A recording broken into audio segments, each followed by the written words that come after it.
The weeks that followed Sophie's 8th birthday party unfolded like pages in the photo album Victoria had gifted them. Each day brought subtle shifts in their carefully constructed routine, small moments that accumulated like droplets, eventually forming a river. Ethan found himself anticipating Victoria's arrival at their Saturday morning breakfast the way she'd knock precisely 3 times before Sophie would rush to the door, her small feet thundering against the hardwood floors. "Miss Victoria's here," Sophie would announce as if the entire neighborhood needed to know, and Victoria would step inside carrying fresh pastries from the bakery downtown, her weekend attire so different from the sharp suits she wore to the office. In jeans and soft sweaters, she looked younger, more vulnerable, like the woman he'd driven home that night months ago. The transformation wasn't just in Victoria. Ethan noticed it in himself too, in the way he'd started caring about things he hadn't thought about in years. He'd catch himself checking his reflection before she arrived, running a hand through his hair, wondering if the shirt he'd chosen was too casual or not casual enough. Sophie had noticed too, with the uncanny perception children possess when the adult world shifts around them. "Dad, you're wearing cologne," Sophie observed one Saturday morning, wrinkling her nose as she sat at the kitchen table, her legs swinging beneath her chair. "You never wear cologne except for church." Ethan felt heat rise to his cheeks as he flipped pancakes on the griddle, the batter sizzling in perfect circles. "Sometimes it's nice to smell good, Soph." "You smell good anyway," she said matter-of-factly, returning to her coloring book. "Like laundry and coffee, and sometimes like the garage when you fix things." Victoria arrived moments later, and Ethan watched as she and Sophie fell into what had become their ritual. Sophie would show Victoria her latest art project or school assignment, and Victoria would examine it with the same intensity she brought to quarterly reports, asking questions that made Sophie beam with pride. It was during these moments that Ethan saw glimpses of the mother Victoria might have been, could have been, if life hadn't stolen those chances from her. "This is exceptional work, Sophie," Victoria said that morning, studying a drawing of a house with 3 figures standing in front of it. Ethan recognized himself in Sophie immediately, but the third figure, a woman with dark hair and a red dress, was new. "Who's this?" Sophie looked up at Victoria with those innocent eyes that could unravel the most guarded heart. "That's you. You're part of our family picture now." The silence that followed wasn't uncomfortable, but it was heavy with meaning. Victoria's eyes glistened as she carefully set the drawing down, her fingers trembling slightly. Ethan moved from the stove, placing a gentle hand on her shoulder, feeling the tension there, the weight of emotions she was still learning to carry openly. "Sophie's right," he said quietly. "You are family." Victoria looked up at him then, and in her eyes he saw years of loneliness dissolving like morning frost under sunlight. She reached up, placing her hand over his, and for a moment they stayed like that, connected by touch and understanding, while Sophie continued coloring, humming a tune from her favorite movie. The moment was broken by the smoke alarm's shrill cry. Ethan rushed back to the stove where the last pancake had turned to charcoal, and they all laughed, the tension breaking like a wave against rocks. Victoria opened windows while Ethan scraped the burnt remains into the trash, and Sophie stood on a chair fanning the alarm with a dish towel, all of them working together with the ease of people who had done this dance before, even though they hadn't. "I think we need a new breakfast plan," Victoria suggested, still laughing. "How about I take you both out? There's a place downtown that makes crepes Sophie might like." Sophie's eyes widened. "What are crepes?" "Fancy pancakes," Ethan explained, lifting her down from the chair. "Really thin, fancy pancakes that French people eat. Can we put chocolate in them?" "We can put anything you want in them," Victoria promised, and Ethan saw Sophie's face light up with the kind of joy that had become more frequent since Victoria entered their lives. The restaurant was busier than expected, filled with weekend families, and the cheerful chaos of children's voices mixing with the clink of silverware against plates. They waited for a table, Sophie between them holding both their hands, as she chattered about her upcoming school play, where she was playing a tree. "But not just any tree," she explained seriously. "The most important tree, the one that gives advice to the lost princess." "That sounds like a very important role," Victoria agreed. "Will you need a costume?" "Dad's making it," Sophie said proudly. "He's really good at making things." Ethan felt Victoria's eyes on him. You make costumes too. Badly, he admitted. Last year I tried to make her a butterfly costume for Halloween. She ended up looking more like a moth that had been through a windstorm. It was still beautiful, Sophie defended loyally, and nobody else had one like it. When they were finally seated, Ethan watched Victoria help Sophie with the menu, explaining each option patiently, and he was struck by how natural this felt, how right. For years it had been just him and Sophie against the world, and he'd convinced himself that was enough. But seeing them together, watching Sophie bloom under Victoria's attention, seeing Victoria shed layers of corporate armor to reveal the warm, caring woman beneath, he realized how much they'd both been missing. The crepes arrived, Sophie's loaded with Nutella and strawberries, Victoria's filled with spinach and Gruyere, and Ethan's stuffed with ham and Swiss. They shared bites. Sophie insisting everyone try hers, getting chocolate on her nose in the process. Victoria reached across with a napkin to wipe it off, such a simple maternal gesture that it made Ethan's chest tight with emotion. My mom used to do that, Sophie said suddenly, and the table went still. Sophie rarely mentioned her mother Rachel, who had left when Sophie was barely 2, unable to handle the responsibility of parenthood, choosing freedom over family. I don't remember much, but I remember her wiping my face. Her hand smelled like flowers. Victoria's hand paused, the napkin still in her fingers. That's a beautiful memory to have, sweetheart. Do you have memories of your mom? Sophie asked with the directness only children possess. Victoria smiled softly. I do. She used to sing while she cooked. Terrible singer, actually, but she didn't care. She'd dance around the kitchen with a wooden spoon as a microphone, making up lyrics when she forgot the real ones. Did she teach you to cook? She tried. Victoria laughed. I was a disaster. I once tried to make her breakfast in bed for Mother's Day and nearly burned down the kitchen. She ate every bite of those burnt eggs and told me they were perfect. That's what love looks like, Sophie said sagely, and both adults stared at her, amazed by the wisdom that sometimes fell from 8-year-old lips. After breakfast, they walked through the downtown market, Sophie running ahead to look at flower stalls and street performers, always staying within sight. Victoria and Ethan walked side by side, their shoulders occasionally brushing each contact, sending small shocks through Ethan's system. She's remarkable, Victoria said, watching Sophie chat animatedly with a woman selling handmade jewelry. You've done an incredible job raising her. I've done my best, Ethan replied. Some days I feel like I'm failing her, like she needs more than I can give. Victoria stopped walking, turning to face him fully. Ethan, that little girl is confident, kind, creative, and full of joy. That's not accident. That's you. That's what you've given her. And lately that's been you too, he said, meeting her eyes. She's different since you've been around. Happier. More complete. Victoria looked away, but not before he saw the emotion flooding her features. I never thought I'd have this, she whispered. After everything, after all the loss, I'd convinced myself I was meant to be alone, that it was safer that way. And now, she looked back at him, and in her eyes was a vulnerability he'd only seen glimpses of before. Now I can't imagine my life without you both in it. The confession hung between them, delicate as spun glass. Ethan wanted to reach for her, to pull her close and tell her she'd never have to imagine it, but Sophie came running back holding a small potted orchid. Can we get this for Miss Victoria? She asked breathlessly. The lady says orchids mean love and beauty and strength, and that's just like her. Victoria knelt down, pulling Sophie into a hug that lasted longer than usual, her face hidden in Sophie's wild curls. When she pulled back, her eyes were bright with unshed tears. Thank you, sweetheart. That's the most beautiful gift anyone's ever wanted to give me. They bought the orchid, of course, and Sophie insisted on carrying it herself, carefully cradling the pot as they continued through the market.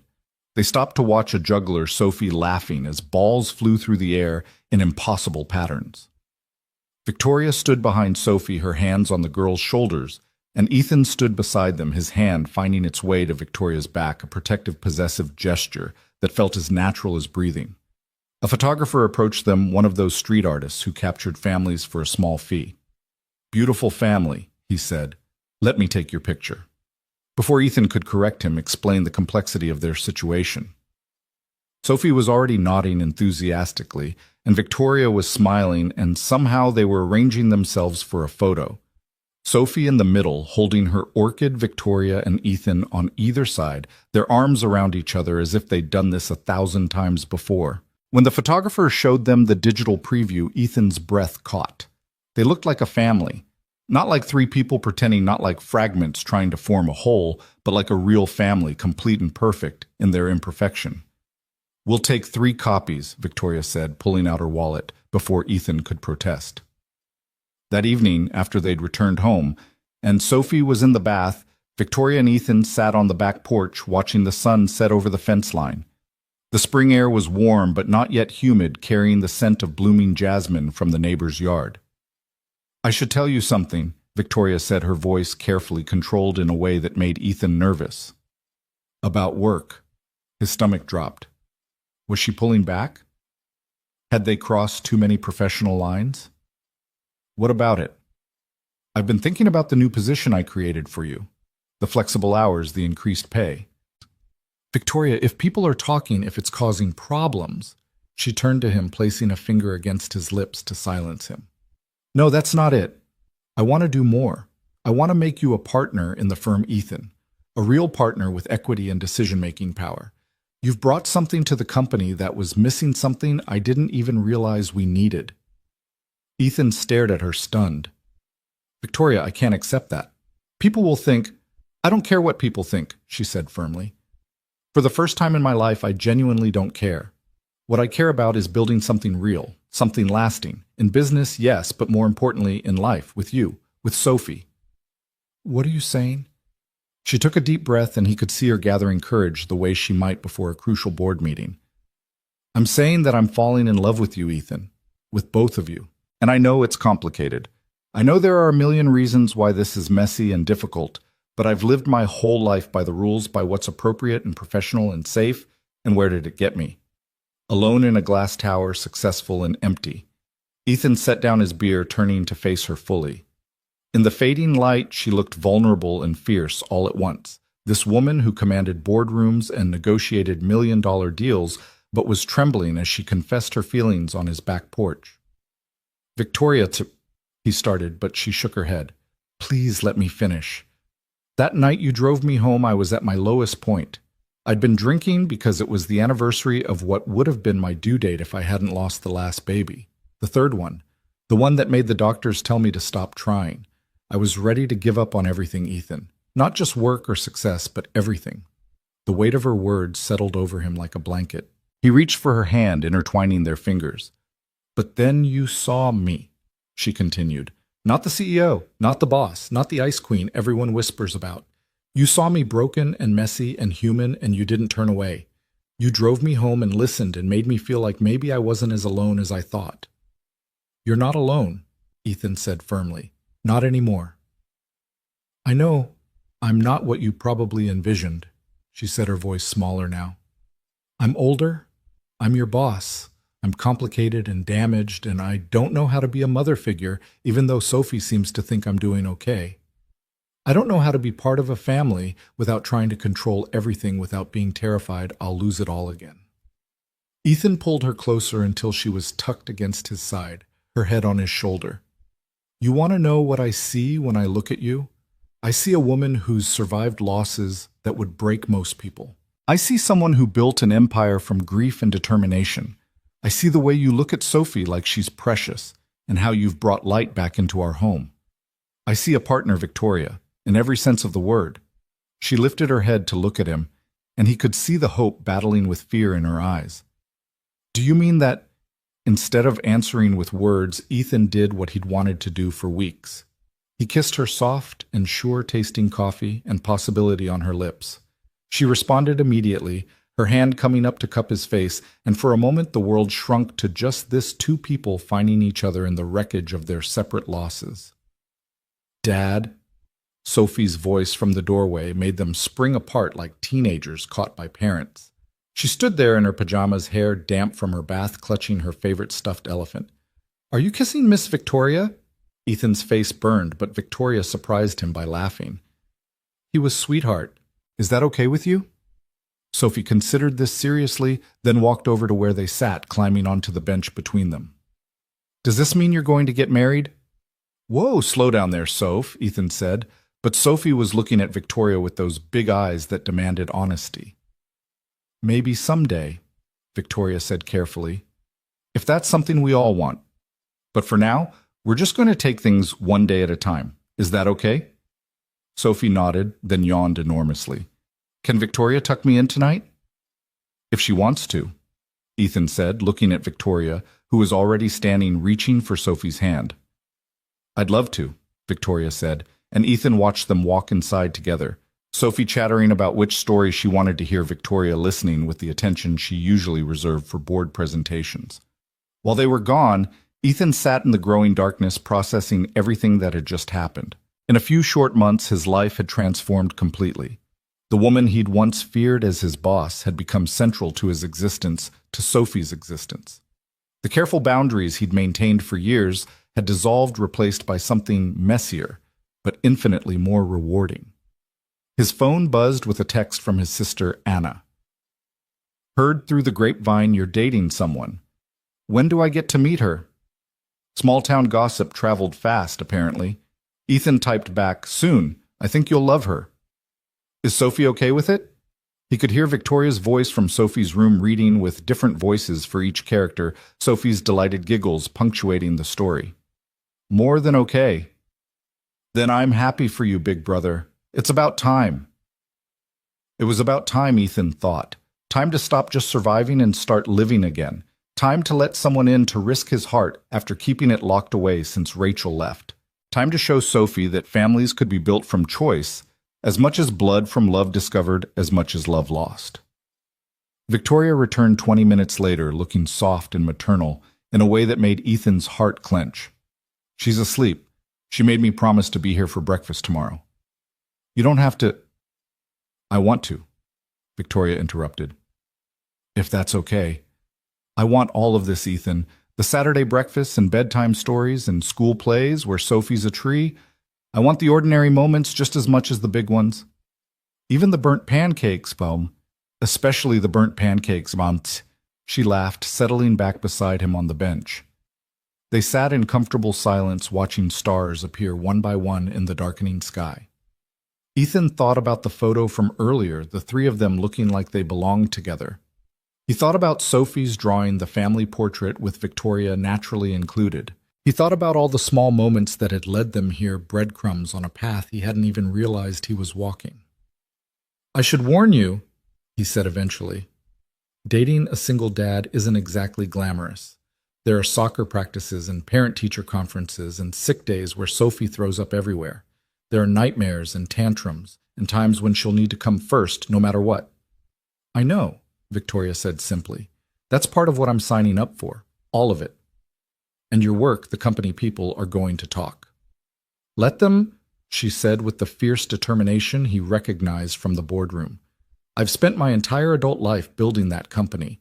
If I can't use my success to choose my own happiness, what was the point of any of it? The board might have opinions about you dating an employee. Victoria smiled, a shrewd expression crossing her features. The board can have all the opinions they want. I own 53% of the company, Ethan. They can complain, but they can't stop me. Besides, you won't be just an employee for long. That partnership offer is real, and it's based on merit, not feelings. You've brought in 3 major clients in the last month alone. I didn't know you were keeping track. I keep track of everything that matters, she said, taking his hand again. And you matter. You and Sophie both matter more than anything else in my life right now. The weight of her words, the commitment they implied, should have scared him. A few months ago, they would have sent him running. But now, sitting here with her hand in his, thinking about Sophie asleep upstairs and the breakfast they'd share tomorrow, the life they were carefully constructing together, he felt only certainty. I love you, he said, the words coming easier than expected, like they'd been waiting just beneath the surface for weeks. I didn't plan on it, didn't expect it, but I do. I love who you are with Sophie. I love who you are at work when you think no one's watching. I love who you are on Saturday mornings, and who you become when you let your guard down. Victoria turned to face him fully, and in the dim light from the kitchen window, he could see tears streaming down her face. Say it again, she whispered. I love you, Victoria Hale. She kissed him, then different from before, deeper and more certain, full of promise and possibility. When they finally pulled apart, both breathless, she rested her forehead against his. I love you too, she said. Both of you. I never thought I'd have a family again, never thought I deserved one after failing so many times before. But you and Sophie, you've given me something I didn't even know how to hope for anymore. They stayed on the porch for another hour, planning and dreaming in the way of new couples, even though nothing about their situation was typical. They talked about taking Sophie to the beach this summer, about the new clients Ethan was pursuing, about Victoria teaching Sophie to play chess, about 1,000 small futures that added up to a life together. When Victoria finally left after checking on Sophie one more time and kissing Ethan goodnight at the door like they were teenagers with a curfew, Ethan stood in his living room looking at the space she'd occupied. Her coffee mug from the morning still sat on the side table. Sophie's drawing, the one with 3 figures, was now held to the refrigerator with a magnet. The orchid sat on the kitchen windowsill, elegant and somehow perfect in his modest home. He thought about the drive home all those months ago, how he'd simply been trying to do the right thing to help someone who needed it. He couldn't have imagined it would lead to this, to love discovered in unexpected places, to a family built from broken pieces, to a future bright with possibility. Upstairs, he checked on Sophie, finding her sprawled across her bed, one arm flung over her head, the other clutching her elephant. In sleep, she looked even younger than 8, innocent and trusting in the way children should be. On her nightstand was the photo from today, already freed from its envelope and placed where she could see it first thing in the morning. We're going to be okay, baby girl, he whispered, pulling her blanket up to her chin. Better than okay. We're going to be wonderful. The next morning arrived with spring rain pattering against the windows, the kind of gentle shower that made the world smell clean and new. Ethan woke to the sound of the front door opening and closing quietly, followed by movement in the kitchen. He smiled, realizing Victoria had used the spare key he'd given her last week, ostensibly for emergencies, but both of them knowing it meant more. He found her in the kitchen, already making coffee, wearing one of his old college sweatshirts she must have borrowed on a previous visit and never returned. Her hair was pulled back in a messy bun, and she had no makeup on, and Ethan thought she'd never looked more beautiful than she did right then, comfortable and domestic in his space. You're early, he said, wrapping his arms around her from behind, feeling her lean back into him. I couldn't sleep, she admitted. I kept thinking about what you said last night about loving me. I wanted to be here when you woke up to make sure it was real. He turned her around in his arms, tilting her chin up to look at him. It's real. Every word. Even in the harsh light of morning, even with me stealing your sweatshirts and showing up uninvited. Especially then, he said, kissing her forehead. Though I'm going to need that sweatshirt back eventually. It's my favorite. Mine now, she said, with a smile that transformed her face from the serious CEO to the playful woman he was still discovering. Sophie appeared in the doorway, rubbing sleep from her eyes, her elephant dragging behind her. She looked at them embracing and smiled sleepily. Are you living here now, Miss Victoria? Victoria looked at Ethan, a question in her eyes. They hadn't discussed this yet, the practical aspects of blending their lives together. Not yet, sweetheart, Victoria said carefully. But I'll be around a lot more if that's okay with you. Sophie patted over to them, wrapping her small arms around both their legs in a 3-way hug. It's more than okay. It's perfect. Over Sophie's head, Victoria and Ethan's eyes met, and in that look was everything they couldn't say. Yet the promises they'd make, the home they'd build, the love they'd nurture. It wouldn't always be easy. There would be challenges ahead, complications to navigate, judgments to weather.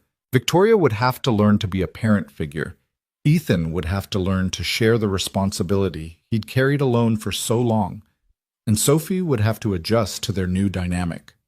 But standing there in the kitchen rain, painting patterns on the windows, coffee brewing, and Sophie humming between them, Ethan knew they'd figure it out.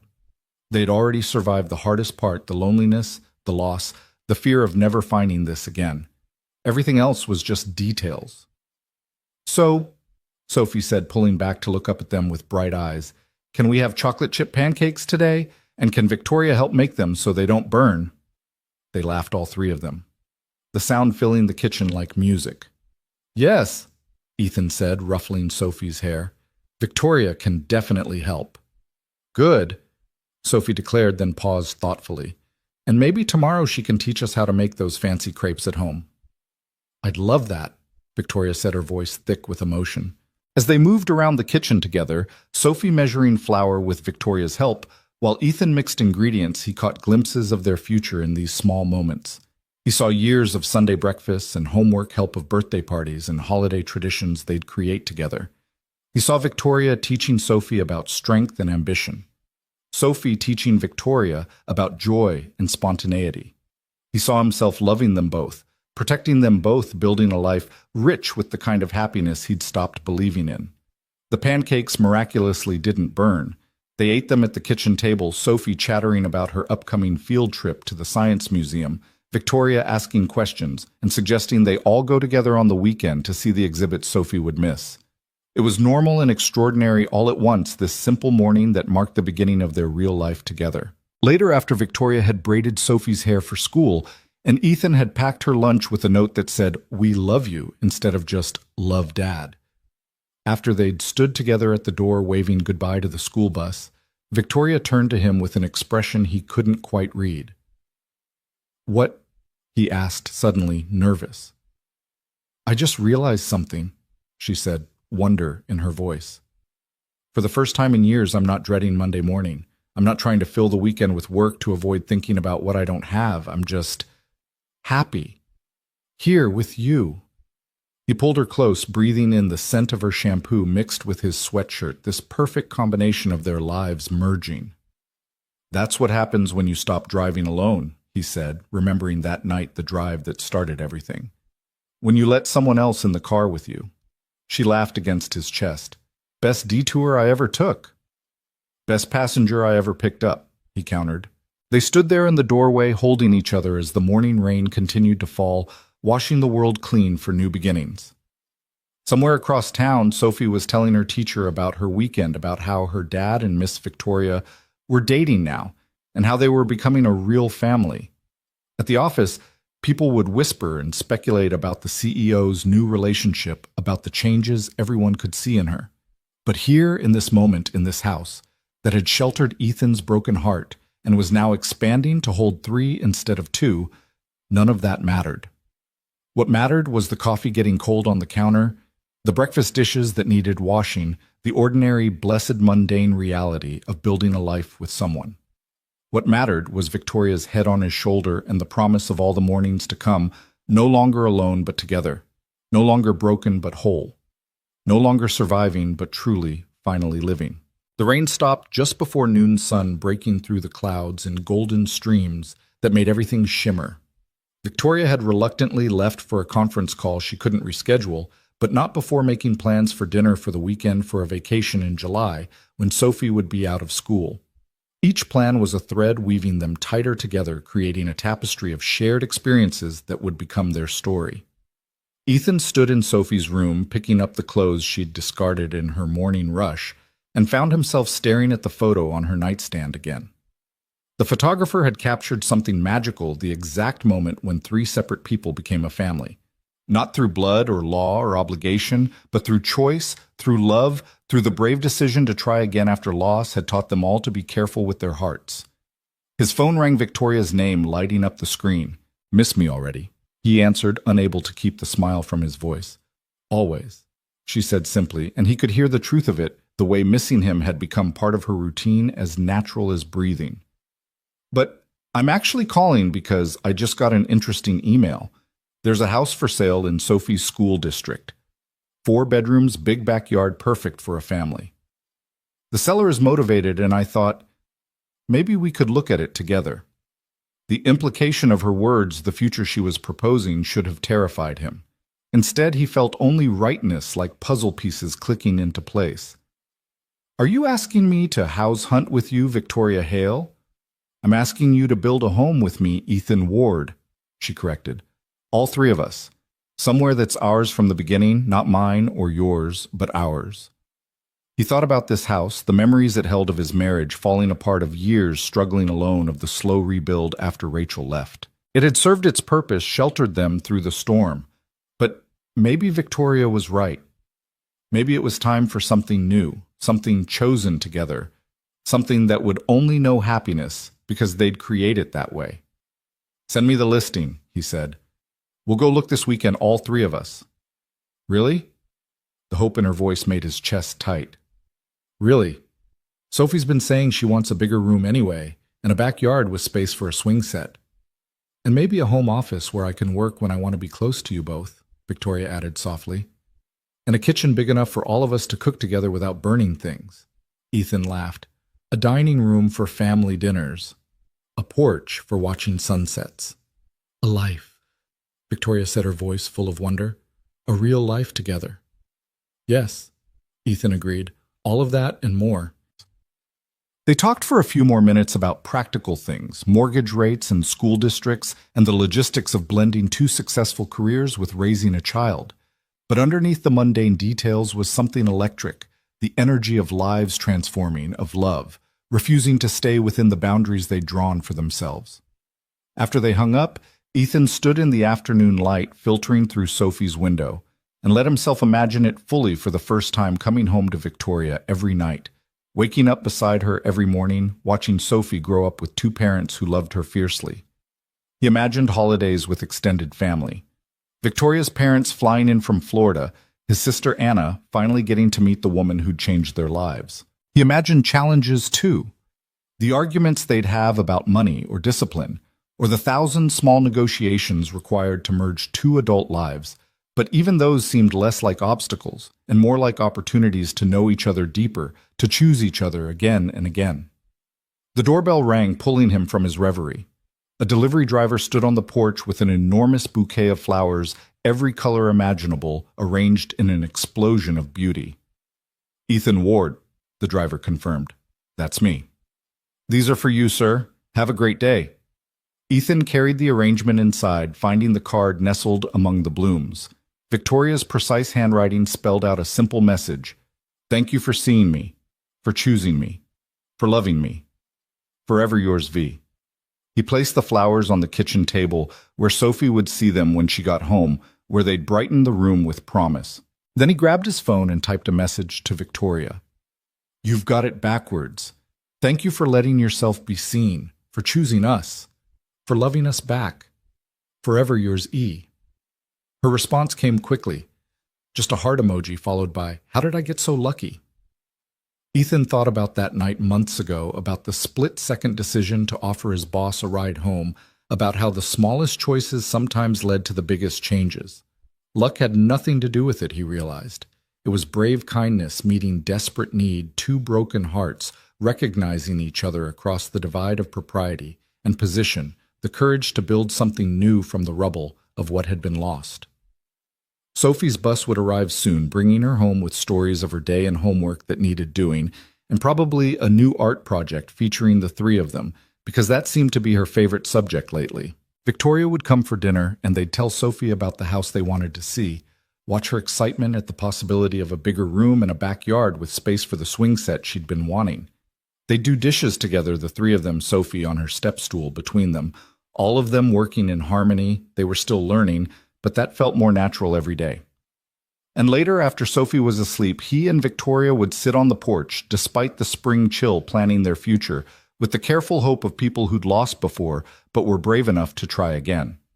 They'd talk about the partnership at the firm, about the changes that would come about, how to weather the scrutiny and judgment that would inevitably follow. But mostly they'd just be together, existing in the space between what was and what would be, in the precious present where love lived and breathed and grew stronger with each passing moment. The sound of the school bus pulling up interrupted his thoughts. Ethan walked to the door, watching Sophie bounce down the steps, her backpack bouncing her face bright with the joy of being 8 and loved and secure in her world. She ran toward the house, toward him, toward the future they were all building together, and Ethan opened the door wide to let her in, to let love in, to let life in all its messy, beautiful, unexpected glory fill their home once more. "Dad, Dad, you'll never guess what happened today." Sophie burst through the door, words tumbling over each other in her excitement. Mrs. Patterson said my story about our family was the best one in the class, and she wants to put it in the school newsletter. And can Victoria come to the author's tea next week because I wrote about her too, and she stopped mid-sentence spotting the flowers. Oh, wow, are those from Victoria's set? They are. Ethan confirmed, helping her out of her backpack. She wanted to brighten up our day. But Sophie walked around the arrangement, examining it from every angle with the seriousness of an art critic. She picked all the happy colors, she observed. No sad flowers at all. That's right, sweetheart. No sad flowers at all. Ethan agreed, watching as Sophie gently touched one of the bright gerbera daisies.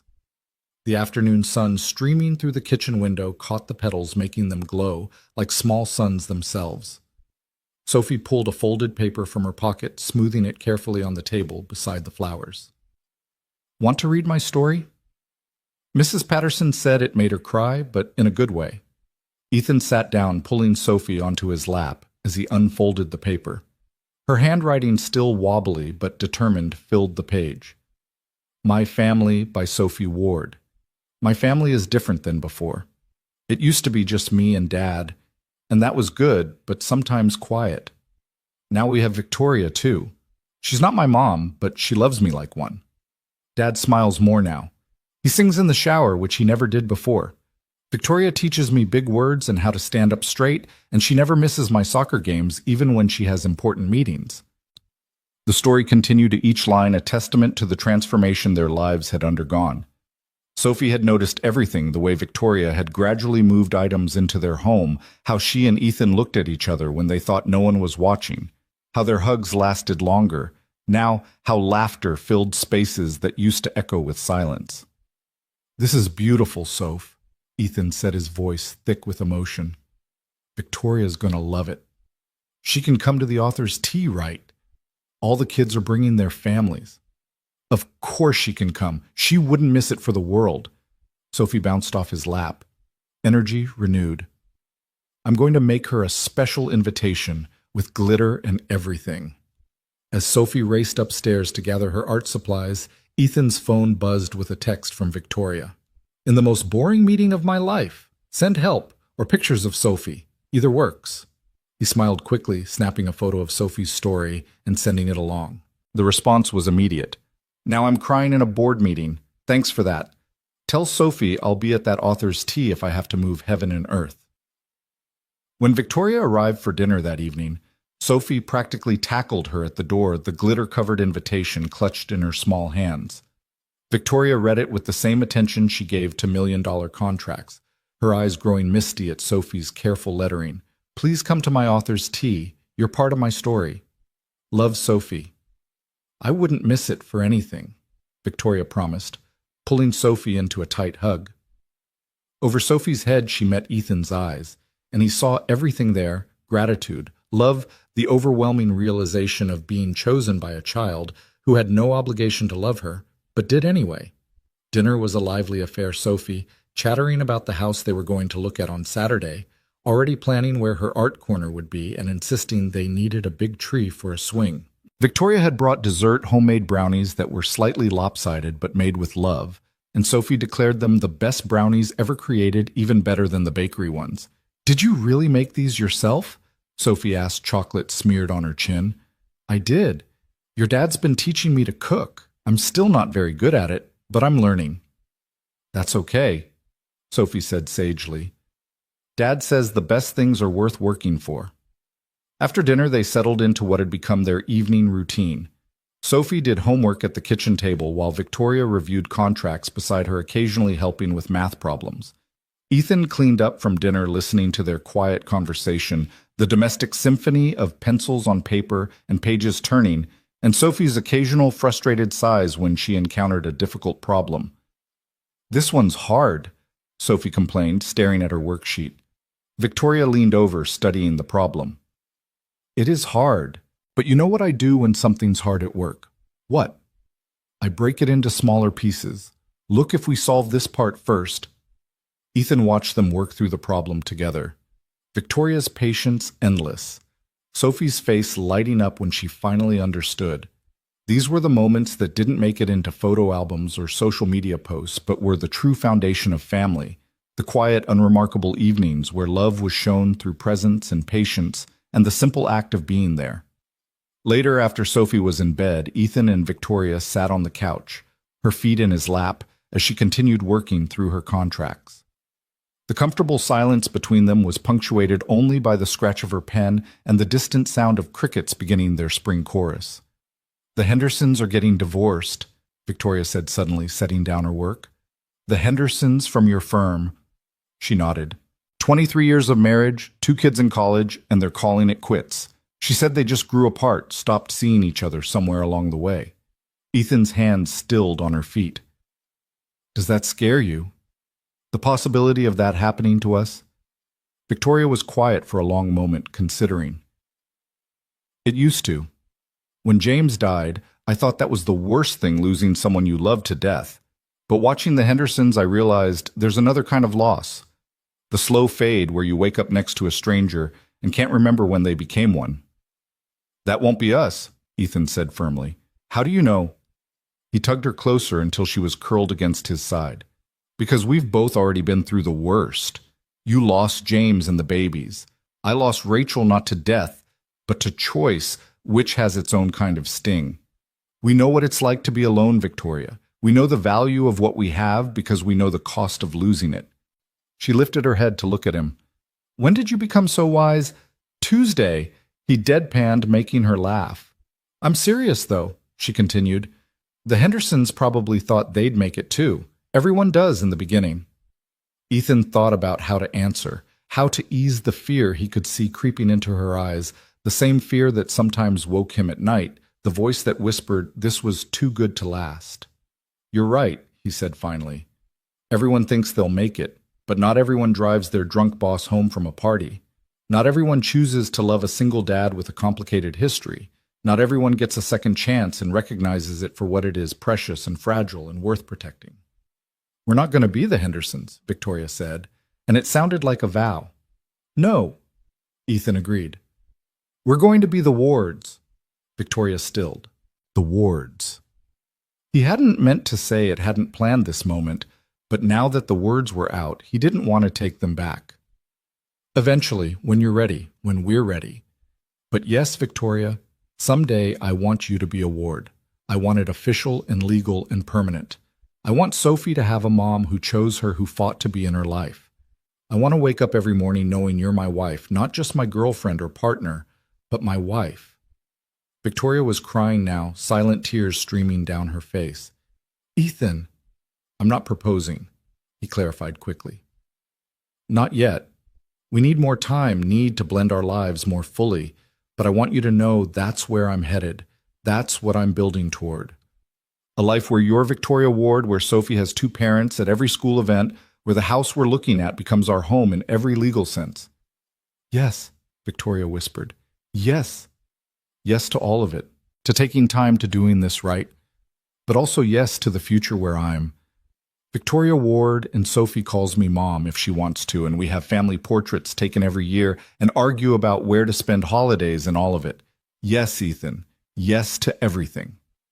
He kissed her, then deep and slow a promise sealed between them. When they pulled apart, Victoria was smiling through her tears. "Sophie's going to be thrilled," she said. "She asked me last week if she could call me Mom. I told her she should talk to you first." "What do you want?"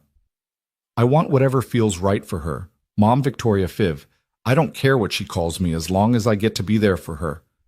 They heard footsteps on the stairs before Sophie appeared in the doorway, rubbing her eyes. "I had a bad dream," she said, her voice small. Without hesitation, Victoria opened her arms and Sophie crawled into them, settling between Victoria and Ethan on the couch. "Want to tell us about it?" Victoria asked, smoothing Sophie's hair. "I dreamed you went away," Sophie said, clinging to Victoria's shirt, "that you decided we were too much trouble and left." Victoria's arms tightened around Sophie. "Oh, sweetheart, I'm not going anywhere, ever. Promise?" "I promise. You and your dad are stuck with me." "Good," Sophie said, already relaxing. "Because I already told everyone at school you're my bonus mom." "Bonus mom?" Ethan asked. Sophie nodded against Victoria's chest. "Lily Johnson has a stepmom, but she doesn't like that word, so she calls her a bonus mom. like an extra special addition to the family. I love that, Victoria said, her voice cracking slightly. Is that what you want to call me? For now, Sophie said sleepily. Maybe just Mom later when you and Dad get married. Ethan and Victoria exchanged looks over Sophie's head, both smiling at her matter-of-fact assumption about their future. Let's get you back to bed, sweetheart, Ethan said, starting to lift her. Can Victoria tuck me in again? Of course. As Victoria carried Sophie upstairs, Ethan heard Sophie ask, Will you tell me a story about when you were little? What kind of story would you like? A happy one, about your family. Victoria's voice drifted down as they climbed the stairs. Well, when I was about your age, my grandmother taught me to make pasta from scratch. Ethan stayed on the couch, listening to the murmur of Victoria's voice from upstairs, the house settling around them with comfortable creaks and sighs. His phone lit up with an email from the realtor about their Saturday showing, confirming the appointment and sending additional photos of the house. He scrolled through them, imagining their furniture in those rooms, Sophie's art on those walls, Victoria's orchid in that sunny kitchen window. The master bedroom had an ensuite bathroom and a walk-in closet large enough for two people's belongings. There was a room that could serve as Victoria's home office, another that could be a guest room for when family visited. The backyard was expansive with mature trees perfect for a swing and space for the garden Victoria had mentioned wanting to try. But more than the physical spaces, Ethan saw the life they'd build there. Birthday parties and holiday gatherings, quiet mornings and busy evenings, the 1,000 small moments that would accumulate like treasures. He saw himself teaching Sophie to ride a bike in that driveway, saw Victoria planting flowers along that walkway, saw them all growing older and closer within those walls. Victoria returned looking soft and maternal in a way that still caught him off guard.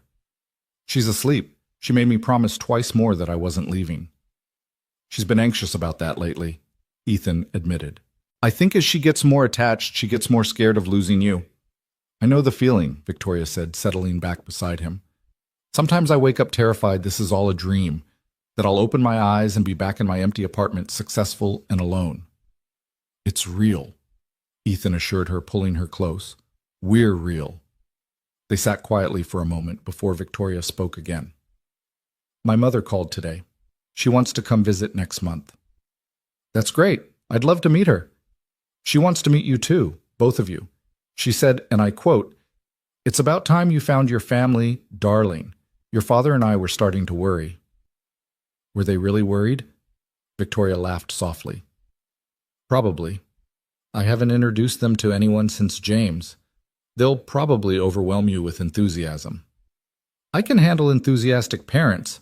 Remember, you haven't met Anna yet. She's already planning our wedding in her head, I guarantee it. Should we do a dinner, get all the family meetings over with at once? Ethan considered it. Actually, that might be perfect. Sophie would love having everyone together. We could do it at the new house if we get it, like a housewarming and meet the family party combined.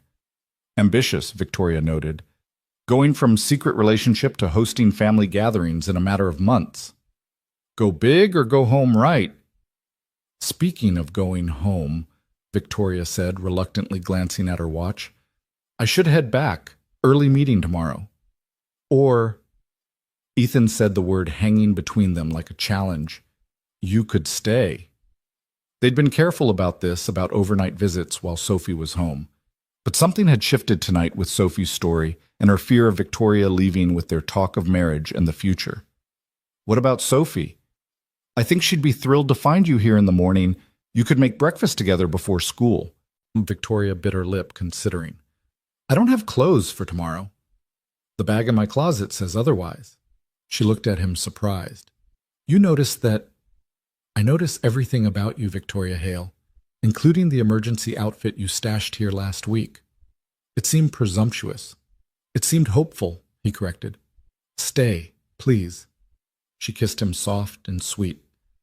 Okay, but I'm stealing another sweatshirt to sleep in. I'm going to need to buy more sweatshirts at this rate.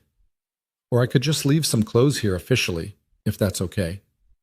More than okay. Pick a drawer, any drawer. Just a drawer to start, she said carefully. We should ease into this. Victoria, Ethan said, taking her hands. We're looking at houses together, Sophie calls you her bonus mom. We just discussed marriage. I think we're past the point of easing into anything. You're right, she laughed. When did we become those people who move at lightning speed? When we realized life's too short and too unpredictable to waste time being careful. They got ready for bed with the easy rhythm of people who'd done this dance before Victoria brushing her teeth, while Ethan set the alarm, him checking the locks while she turned off lights. It was domestic and ordinary and perfect, this preview of what their life would be like when they took the final step of moving in together. In bed, Victoria curled against him, her head on his chest, and Ethan thought about how empty his bed had felt for years, how he'd spread out to fill the space but never quite managed it. Now with Victoria here, everything felt properly proportioned again. I love you, she said into the darkness. I love you too. I love Sophie. She loves you back, fiercely. I love this life we're building. Even the complicated parts. Especially those, Victoria said. The complications mean we're really living, not just existing. They fell asleep like that, tangled together, while down the hall, Sophie slept peacefully. No longer afraid of Victoria leaving, because somehow in the way children understand things, adults complicate, she knew Victoria was home. The morning arrived with Sophie's delighted squeal when she found Victoria in the kitchen already making coffee and pancakes. You stayed. You stayed. I did, Victoria confirmed, catching Sophie as she launched herself into a hug. Is that okay? It's the best thing ever. Can you stay every night? Not every night yet, Victoria said gently. But more nights, if that's what you and your dad want. We want, Sophie said immediately, then looked at Ethan. Right, Dad? We definitely want, Ethan agreed. Accepting the coffee Victoria handed him, their fingers brushing in a way that still sent electricity through him. Breakfast was cheerful chaos. Sophie talking nonstop about showing Victoria's presents off to her friends, about the author's tea, about the new house they'd see on Saturday. Victoria braided Sophie's hair while she ate, a skill she'd been practicing, and Ethan watched them with a contentment so deep it almost scared him. After Sophie got on the bus, Victoria and Ethan stood in the doorway, both reluctant to start their separate days. This feels right, Victoria said, sending her off together. It does. Soon we'll be doing this every morning. I can't wait, Victoria said. Then laughed. Who would have thought the Ice Queen CEO would be excited about school mornings and packed lunches? You were never an Ice Queen, Ethan said firmly. You were just protecting yourself. There's a difference. Not everyone saw the difference. You did. I saw you, Ethan corrected. The real you, not the armor you wore. Victoria's phone buzzed with a reminder about her meeting. I should go, but I'll be back for dinner. You better be. Sophie will revolt if you're not here for Taco Tuesday. We have a Taco Tuesday now. We have a lot of things now, Ethan said, pulling her in for one last kiss. As Victoria drove away, Ethan stood in the doorway of the house that would soon no longer be theirs, thinking about the new memories they'd create in a new space. His phone rang Anna right on schedule. So, his sister said without preamble, when do I get to meet the woman who has my brother posting actual happy photos on social media? Soon, Ethan promised. Very soon. Good. And Ethan, I'm really happy for you, for all three of you. Thanks, Anna. That means a lot. Sophie deserves a mom who chooses her every day, and you deserve someone who sees your worth. She does. She sees everything. Then she's already family in my book. After they hung up, Ethan got ready for work, but his mind kept drifting to Victoria, to Sophie, to the life they were constructing with such care and hope. 6 months ago, he'd been a single dad going through the motions, convinced that survival was enough. Now he was planning a future that included marriage and a new house and family dinners with extended relatives. At work, people had started to notice the change in Victoria. She smiled more, left the office at reasonable hours, and had pictures on her desk now. Sophie at her soccer game, the three of them at the park, the orchid Sophie had picked out still thriving. The whispers had started speculation about the CEO's new relationship with Ethan, but Victoria handled it with grace, neither confirming nor denying, simply living her truth. Ethan had worried about the professional complications, but Victoria had been right. Her position and ownership stake made her essentially untouchable, and his work spoke for itself. If anything, their partnership had made them both better at their jobs, more creative and collaborative, bringing an energy to the company that had been missing. His phone buzzed with a text from Victoria. In the most boring budget meeting ever. Send Sophie pictures or I might actually fall asleep. He sent her a video Sophie had made that morning pretending to be a news reporter, announcing that her bonus mom had stayed for breakfast. Victoria's response was just heart emojis, but he could imagine her in that boardroom trying not to smile too widely at her phone. The day passed quickly, filled with client calls and project planning, but underneath everything was the anticipation of evening of returning to Victoria and Sophie of Taco Tuesday, and homework help and all the ordinary magic of their new life. When he picked Sophie up from after-school care, she was vibrating with excitement. Mrs. Patterson wants Victoria to come speak to our class about being a CEO and running a company. Can she, will she? You'll have to ask her yourself, Ethan said, knowing Victoria would move mountains to make it happen. She'll say yes, Sophie said confidently. She always says yes to important things. At home, they found Victoria already there, having left work early chopping vegetables for dinner with the focused intensity she brought to everything. She'd changed into jeans and one of Ethan's t-shirts, and her feet were bare, and she looked so perfectly at home that Ethan's heart clenched. Victoria. Sophie crashed into her, wrapping arms around her waist. Guess what? As Sophie explained about the speaking invitation, Ethan started on the meat for the tacos, working beside Victoria in the kitchen with practiced ease. They moved around each other fluidly, having learned each other's rhythms, and Sophie sat at the counter doing homework, looking up occasionally to watch them with a satisfied smile. You two are like dancers, Sophie observed, like you know where the other person will be. That's what happens when you pay attention, Victoria said, reaching past Ethan for the cheese, her hand briefly touching his back. You learn someone's patterns. Is that why you knew Dad needed you? Sophie asked with that startling directness children possessed. Because you were paying attention. Victoria paused in her chopping meeting, Ethan's eyes across the kitchen. Yes, she said simply, and because he was paying attention when I needed him too. Like that night he drove you home, Sophie said, demonstrating yet again that she knew more than the adults realized. Dad said you were sad and needed a friend. I was sad, Victoria admitted. Very sad. But your dad helped me remember that sadness doesn't last forever. Now you're happy, Sophie stated, not a question, but an observation. Now I'm very happy. Victoria agreed, her eyes still on Ethan. Dinner was filled with laughter and conversation. Sophie demonstrating her tree pose from the school play Victoria, and Ethan offering increasingly dramatic interpretations of what a wise tree might say. They did dishes together, Sophie standing on her stool between them, soap bubbles floating through the air like tiny wishes. The doorbell rang as they were finishing, surprising them all. Ethan opened it to find a delivery person with an envelope marked urgent. Victoria Hale, the delivery person asked. That's me, Victoria said, accepting the envelope with a frown. She opened it, her expression shifting from confusion to shock to something Ethan couldn't quite read. What is it? He asked, concerned. Victoria looked up, her eyes bright with tears. It's from James's parents, his mother specifically. Ethan knew about James, Victoria's late husband, but she rarely mentioned his family. Is everything okay? Victoria read aloud.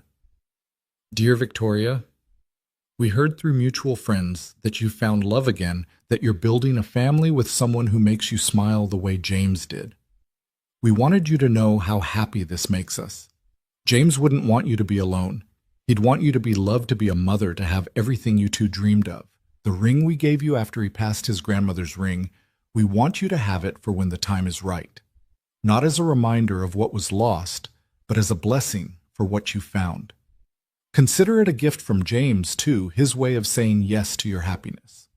With love, Margaret and Robert.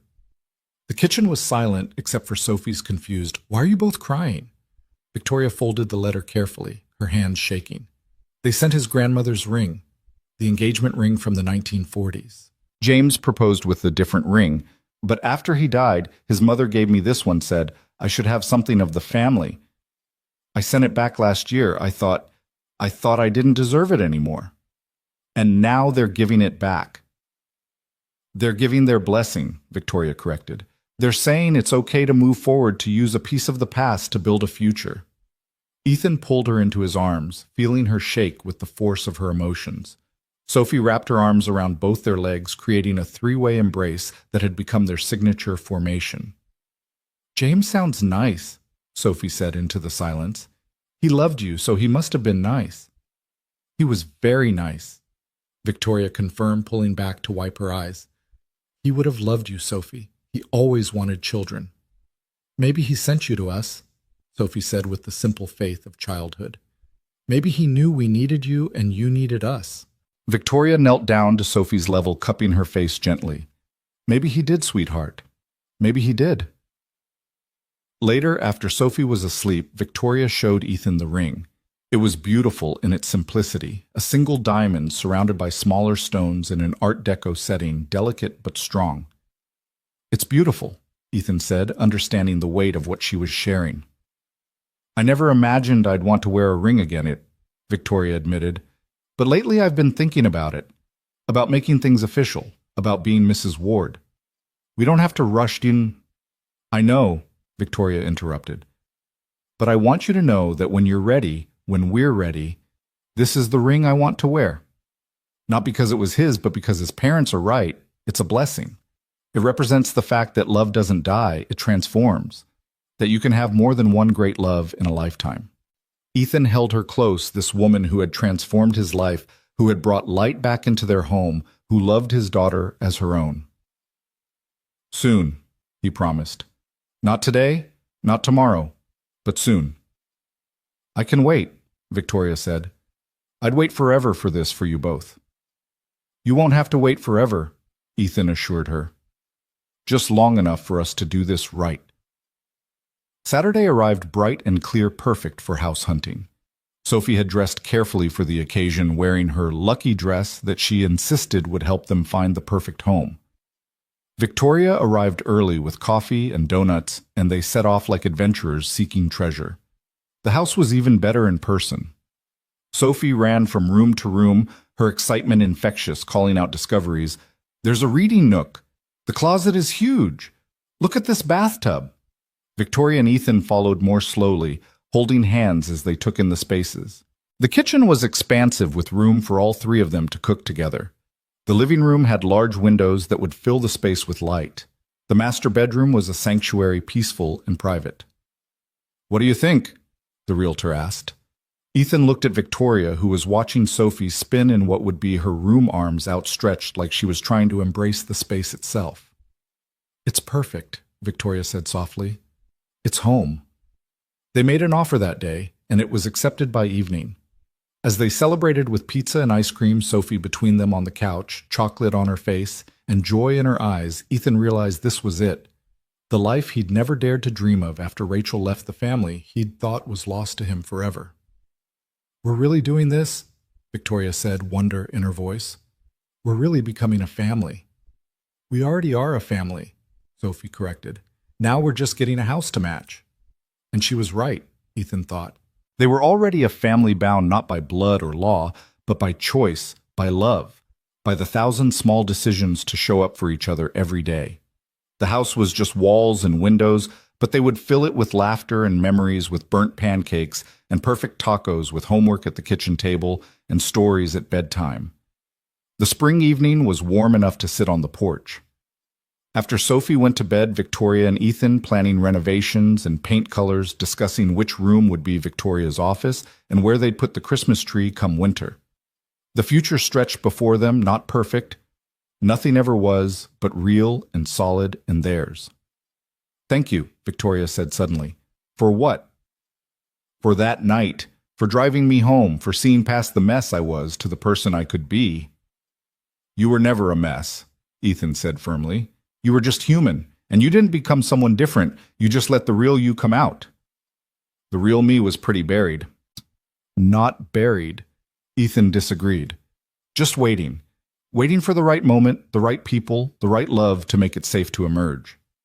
Victoria leaned her head on his shoulder, and they sat in comfortable silence, listening to the night sounds of the neighborhood that would soon no longer be theirs.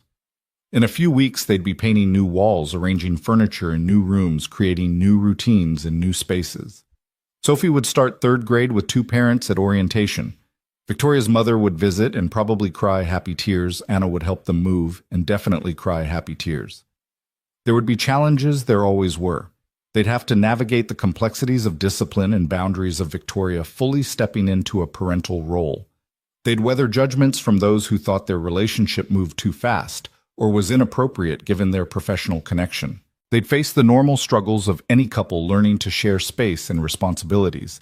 But tonight with Victoria, warm beside him, and Sophie safe upstairs with a new house waiting to become their home and a future bright with possibility. Ethan felt only gratitude. Gratitude for the courage to offer a ride that night, for Victoria's bravery in accepting it, for Sophie's open heart that had room for a bonus mom, for second chances and new beginnings, and love that arrived when you least expected it. "I love you," he said into the darkness. "I love you too," Victoria replied. "Forever." "Forever," he agreed, and meant it with every fiber of his being. The moving day arrived 3 weeks later with the kind of chaos that only comes from uprooting one life to plant another. Boxes lined the hallway of their old house like cardboard soldiers, each one labeled in Victoria's precise handwriting, a skill Ethan had gratefully surrendered to after his own attempts resulted in finding kitchen utensils in boxes marked bathroom supplies. Sophie darted between the movers, clutching a box marked "Sophie's Special Things Do Not Touch," that contained her most precious possessions, including the photo from the market, her story about their family, and a dried flower from Victoria's first bouquet. She'd insisted on carrying it herself, unwilling to trust anyone else with these treasures. "Careful with that one," Victoria called out as movers lifted a particularly large box.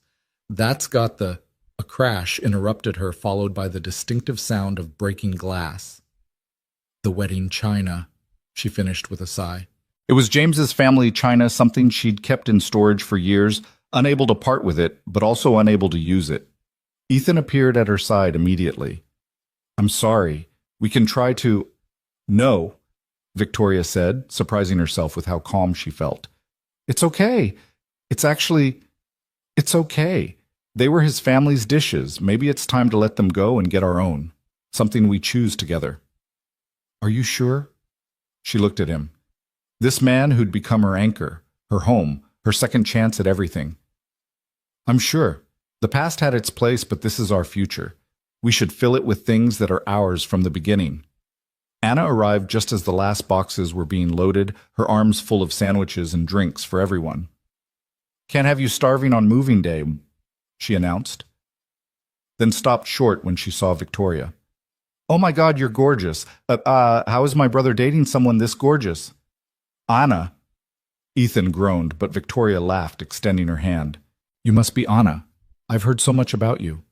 "All lies, I'm sure," Anna said, pulling Victoria into a hug instead of shaking her hand. "Welcome to the family. Fair warning, we're all huggers and criers, and we talk too much." "Sounds perfect," Victoria said, and meant it. The new house was a symphony of activity.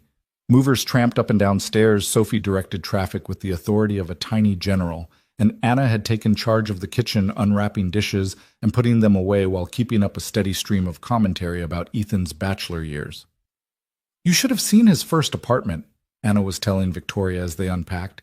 "He had exactly 1 fork, 1 knife, and 1 spoon. Said it was efficient." "I was 22, Ethan defended from across the room, where he was assembling Sophie's new bookshelf. "You were pathetic," Anna corrected cheerfully.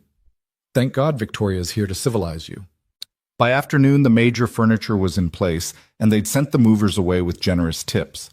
Anna had reluctantly left for a previous engagement, but not before making Victoria promise to have lunch next week. "Just us girls, so I can tell you all Ethan's embarrassing childhood stories." The 3 of them stood in their new living room surrounded by boxes, but together. Sophie was arranging and rearranging her stuffed animals on the couch, determining the optimal configuration. Victoria was unpacking books, occasionally reading titles aloud that made Ethan laugh. And Ethan was hanging pictures, starting with the one from the market, their first family photo. "A little to the left," Victoria directed. "No, too much." Back to the right. Perfect. You said that 3 moves ago, Ethan pointed out. I was wrong then. Now it's perfect. Sophie looked up from her animals. Everything's perfect. We have a home. The simplicity of her statement, the pure joy in it, made both adults stop what they were doing. Victoria crossed to where Sophie sat, settling beside her on the floor among the stuffed animals. We do have a home, Victoria agreed. Our very first home together. Forever home, Sophie corrected. That's what they call it when animals get adopted and they never have to leave again. This is our forever home. That evening, too tired to cook, they ordered Chinese food and ate it sitting on the floor of the living room, using boxes as tables. Sophie fell asleep against Victoria's shoulder, exhausted from the excitement, and they carried her up to her new room together, tucking her into the bed they'd assembled first, making sure she'd have a comfortable place to sleep. She's out cold, Ethan whispered, brushing hair from Sophie's forehead. It's been a big day, Victoria whispered back. For all of us. They stood there for a moment, watching Sophie sleep in her new room with its bigger windows and the reading nook she'd already filled with books and pillows. Then they quietly made their way to their own room, their room not his or hers, but theirs. Boxes were stacked against one wall, and they hadn't hung curtains yet, but the bed was made with new sheets Victoria had insisted on buying. We're not starting our new life with your bachelor sheets, Ethan, and moonlight streamed through the windows, painting everything in silver. We did it, Victoria said, a note of wonder in her voice. We actually did it. Having second thoughts? Ethan asked, pulling her close. Never. Not for a second. She looked up at him, her eyes bright with unshed tears. I never thought I'd have this again? A home, a family, someone to unpack boxes with and argue about picture placement and eat takeout on the floor with. I never thought I'd trust anyone enough to let them in like this, Ethan admitted. After Rachel, I built walls so high I couldn't see over them. But you didn't climb the walls. You just gently took them apart brick by brick until I couldn't remember why I'd built them in the first place. They kissed then, soft and deep, a promise and a celebration all at once. When they pulled apart, Victoria was smiling the smile he'd come to think of as his, the one she saved just for him, soft and unguarded and real. We should probably unpack more boxes, she said without much conviction, or, Ethan suggested, we could christen our new home properly. Victoria laughed, pulling him toward the bed. The boxes can wait. The next morning arrived with Sophie jumping on their bed, something she'd never been able to do in the old house, where Ethan's room had felt off-limits somehow. But here, in this new space they'd claimed together, she bounded in like sunshine itself. It's our first morning in the new house, she announced. We need to make special breakfast, Victoria groaned, pulling a pillow over her head. It's so early, sweetheart. It's 7:30, Sophie informed them. That's not early, that's regular. She has a point, Ethan said, earning himself a gentle smack from Victoria with the pillow. Whose side are you on? The side of special breakfast, he said, catching the pillow and tossing it aside. Come on, sleepyhead. Sophie's right. First morning deserves something special. They made pancakes successfully this time, with Victoria manning the griddle, while Ethan mixed batter and Sophie set the table with the dishes Anna had unpacked. The kitchen was flooded with morning light and boxes still crowded the corners, but it felt like home already, maybe because home was less about the space and more about the people in it. We should make a tradition, Sophie suggested through a mouthful of pancake. Every Sunday special breakfast in our new house. Every Sunday? Victoria asked. That's a lot of special breakfasts. That's the point, Sophie said with 8-year-old logic. If we do it every week, we'll have hundreds of special breakfasts. Thousands even. Ethan met Victoria's eyes across the table, seeing his own thoughts reflected there. Thousands of breakfasts meant years and years together. Meant growing old in this house. Meant watching Sophie grow up, and maybe, just maybe, welcoming other children to this table someday. Thousands of special breakfasts it is, Victoria agreed, reaching over to wipe syrup from Sophie's chin. The doorbell rang just as they were finishing cleanup. Sophie ran to answer it, returning with an enormous bouquet of flowers, and a delivery man who looked amused by her enthusiasm. Delivery for the Ward Hale family, he said, and Ethan felt Victoria's quick intake of breath at the hyphenated name. The card was from Victoria's parents. Welcome home, darling. We can't wait to see what you three build together. All our love, Mom and Dad. P.S. Your father is already planning what he'll teach Sophie about fishing when we visit. Your parents are coming to visit, Sophie asked excitedly. When soon? Next month, Victoria confirmed. Is that okay with you? More grandparents. Sophie cheered, then paused. Wait, what do I call them? Victoria knelt down to Sophie's level. Whatever feels comfortable to you, sweetheart. You could call them by their names, Patricia and Robert, or can I call them Grandma and Grandpa? Sophie interrupted. I mean, if you're going to be my mom eventually, then they'd be my grandparents, right? Victoria's eyes filled with tears. They would love that, Sophie. They would love that so much. The rest of the day was spent in a blur of unpacking, organizing, and slowly transforming the house into their home. Neighbors stopped by to introduce themselves, bringing cookies and casseroles and welcoming smiles. The Johnsons from next door had a daughter Sophie's age named Emma, and within minutes the two girls were planning sleepovers and shared adventures. She seems nice, Mrs. Johnson said, watching the girls play in the backyard while the adults chatted on the porch. It's good for Emma to have a friend so close by. Sophie's been hoping for a neighbor friend, Ethan said. This is perfect. We heard you're newly moved in together, Mr. Johnson said, carefully. Clearly fishing for information, but trying to be polite about it. We are, Victoria said, simply taking Ethan's hand. It's a big step, but it felt right. The best things usually do, Mrs. Johnson said warmly. We've been married 23 years, and I still remember how scared and excited we were when we first moved in together. That mix of what are we doing and this is exactly right.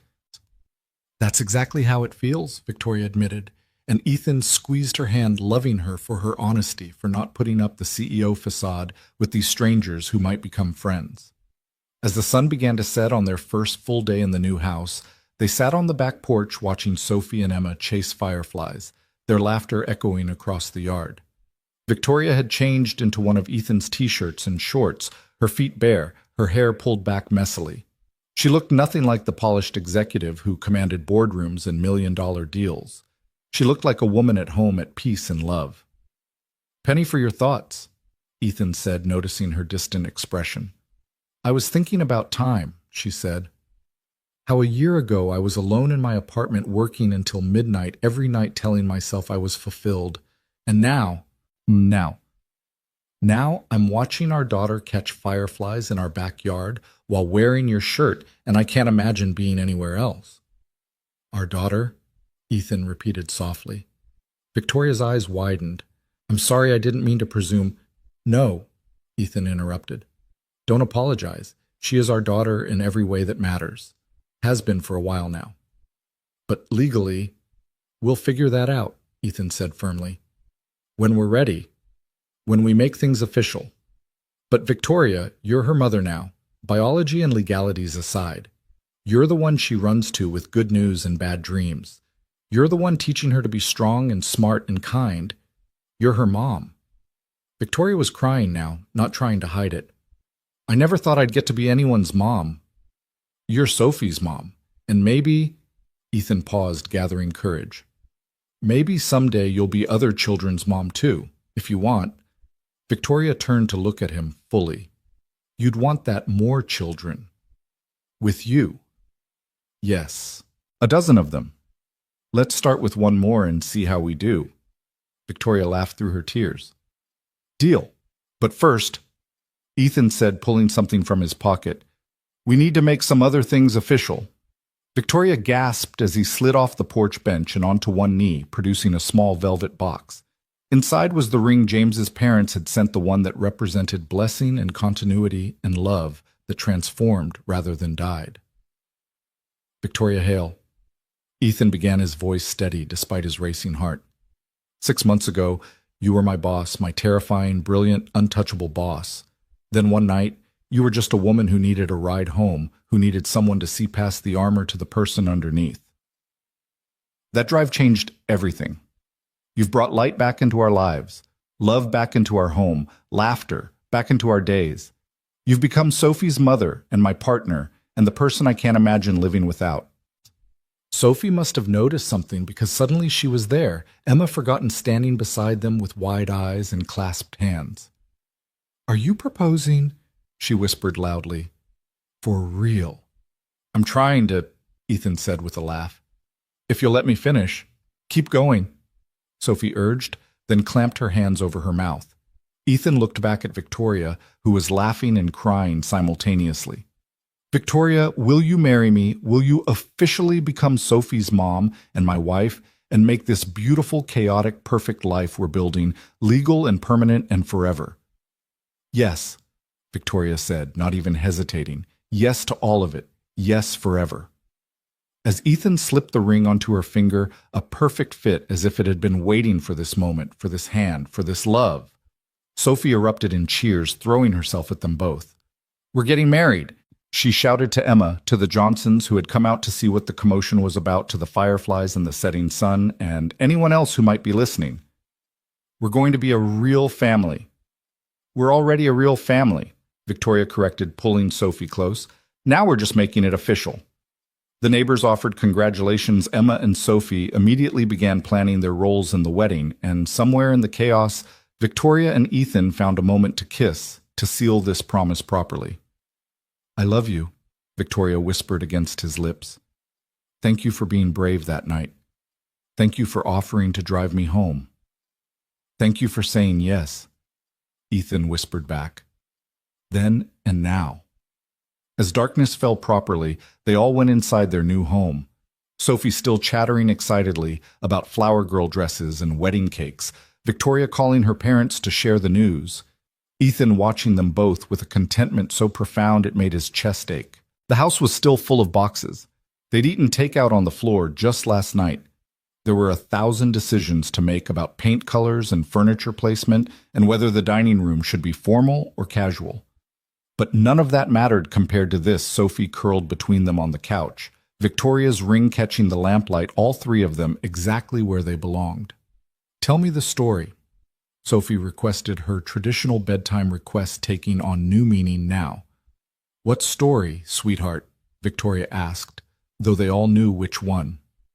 "The story of us, of how we became a family." Ethan began as he always did. "Once upon a time, there was a little girl and her dad who thought they had everything they needed, but they were wrong," Sophie chimed in, knowing her part. "They were missing someone." Victoria continued, having learned the rhythm of this story over many tellings. "Someone who was also missing them," Ethan added.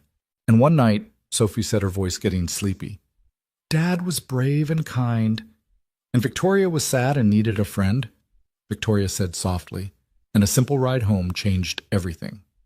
They finished together. Sophie was asleep before they could add the new chapter, the proposal, the yes, the promise of forever. But there would be time for that, Ethan thought. Time for new chapters and new stories for the wedding Sophie was already planning in her head for the siblings they might give her for the years of special Sunday breakfasts and caught fireflies and bedtime stories. "We should put her to bed," Victoria whispered, but neither of them moved, content to sit with Sophie between them, their newly formed constellation complete. "In a minute," Ethan said, pressing a kiss to Victoria's temple. "Let's just stay like this for a minute." But a minute turned into an hour, and eventually they carried Sophie up to bed together, tucking her in with kisses and whispered promises of tomorrow's adventures. Then they stood in the doorway of her room, watching her sleep, this child, who had brought them together, who had opened her heart to a bonus mom, who became just mom, who showed them both that families could be built from choice and chance and courage. "No regrets?" Ethan asked as they finally made their way to their own room. "Only one?" Victoria said, and Ethan's heart skipped until she continued. "I wish I'd been brave enough to get drunk at a company party sooner." He laughed, pulling her close. "Everything happened exactly when it was supposed to." "You really believe that?" "I do. We both had to be ready. I had to be ready to let someone in, you had to be ready to let your guard down, and Sophie had to be ready for a mom who chose her. And now we're ready for everything else. The wedding, the future, the thousands of Sunday breakfasts Sophie promised." "The dozen children you mentioned," Victoria teased. "Let's see how we do with one more first," Ethan said, echoing her earlier words. They stood together in their new bedroom in their new house, with their new engagement making everything feel electric with possibility. Outside fireflies still danced in the darkness, and somewhere an owl called and the suburbs settled into sleep around them. But inside in this space they'd claimed as theirs, the future stretched bright and beautiful, full of promises kept and dreams realized. "I love you," Victoria said, the words still feeling new and precious on her tongue. "I love you too," Ethan replied. "Both of you, all of us. This family we've made. This family we've chosen," Victoria corrected. And that was the truth of it. They'd chosen each other on a dark night months ago when Ethan offered a ride and Victoria accepted. They'd chosen each other every day since, through burnt pancakes and bedtime stories, through corporate complications and custody conversations they'd need to have soon. They'd chosen to risk their hearts after loss had taught them to be careful, chosen hope over fear, love over loneliness. And tomorrow, they'd choose each other again. And the day after that. And all the days that followed, through wedding planning and house decorating, through Sophie's school plays and soccer games, through the adoption process they'd eventually navigate to make Victoria legally what she already was in every way that mattered, Sophie's mother. The clock on the nightstand ticked past midnight, officially making it Monday, the start of a new week in their new home with their newly official engagement. Victoria was already asleep beside him, her hand with its antique ring resting on his chest, her breathing deep and even. But Ethan lay awake a bit longer, listening to the unfamiliar sounds of the new house, learning its rhythms, its creaks and sighs. He thought about the morning, how they'd wake up engaged, how Sophie would probably announce it to everyone at school, how Victoria would wear her ring to the office and face down any whispers with the steel spine that made her a formidable CEO and an even more formidable mother. He thought about calling his parents, about Victoria's parents visiting, about merging not just their lives, but their families, creating something bigger and richer than any of them had alone. But mostly he thought about that drive, the one that started everything, how he'd simply been trying to be kind to help someone who needed it, how Victoria had been at her lowest point, ready to give up on the possibility of family, of love, of anything beyond corporate success, how Sophie had been resigned to their family of two, not knowing she was missing a mother who would love her fiercely and completely. 3 broken pieces that turned out to be not broken at all, just waiting to find each other, to fit together, to create something whole and beautiful and strong. A family not of circumstance but of choice, a love not of convenience but of recognition, 2 souls seeing past the surface to the truth beneath. Ethan finally drifted off to sleep with Victoria warm beside him, and Sophie safe down the hall in their new house that would become their home in the life they were building day by day, choice by choice, love by love. And somewhere in his dreams he was driving through the city at night, but this time Victoria was beside him by choice, Sophie in the back seat, all of them heading not away from something, but toward it, toward home, toward family, toward the future they'd create together. The alarm would ring in a few hours, starting their first full week in the new house. There would be breakfast to make and lunches to pack, meetings to attend, and homework to help with, wedding plans to discuss, and a life to build. It would be chaotic and imperfect, and absolutely perfect in its imperfection. But for now, in the deep quiet of night, they slept the single dad who'd learned to love again, the lonely boss who'd found her family, and the little girl who'd gotten the mom she'd wished for on countless stars. 3 hearts beating in 3 different rooms of the same house, connected by invisible threads of love that would only grow stronger with time. The morning sun cast long shadows through the kitchen windows as Victoria stood at the counter, her engagement ring catching the light as she poured coffee. It had been 2 weeks since the proposal, and she still found herself staring at the ring, sometimes amazed by its weight on her finger and everything it represented. "You're doing it again," Ethan observed, wrapping his arms around her from behind. "Doing what?" "Looking at your ring like you can't believe it's real." "Sometimes I can't," she admitted, leaning back into his embrace. 3 weeks in this house, 2 weeks engaged, and every morning I wake up expecting it to be a dream."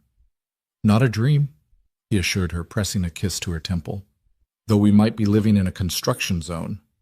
He wasn't wrong. The house was still in transition, with paint samples taped to walls and furniture arrangements that changed daily as they figured out what worked. Sophie had taken to leaving helpful suggestions written in crayon on sticky notes. Couch should face TV better, and need more shelves for books, and paint my room purple. Please, please, please. Speaking of which, Victoria said, turning in his arms, the contractor's coming today to look at the bathroom renovation. And we have Sophie's parent-teacher conference at 3, and dinner with your parents at 6. And somewhere in there we both have to actually work, Ethan added with a laugh. I've been thinking about that, Victoria said carefully. About work. About us working together while being engaged. Ethan's expression grew serious. Are you having second thoughts about the partnership? No, God, no. You've earned that 10 times over. I'm thinking about perception, about making sure everyone knows this is legitimate, that your success isn't because of us. Let them think what they want. Ethan. Her CEO voice slipped through the one that commanded boardrooms. I need to protect both of us. I'm proposing we bring in an external consultant to review the partnership terms to validate your contributions independently.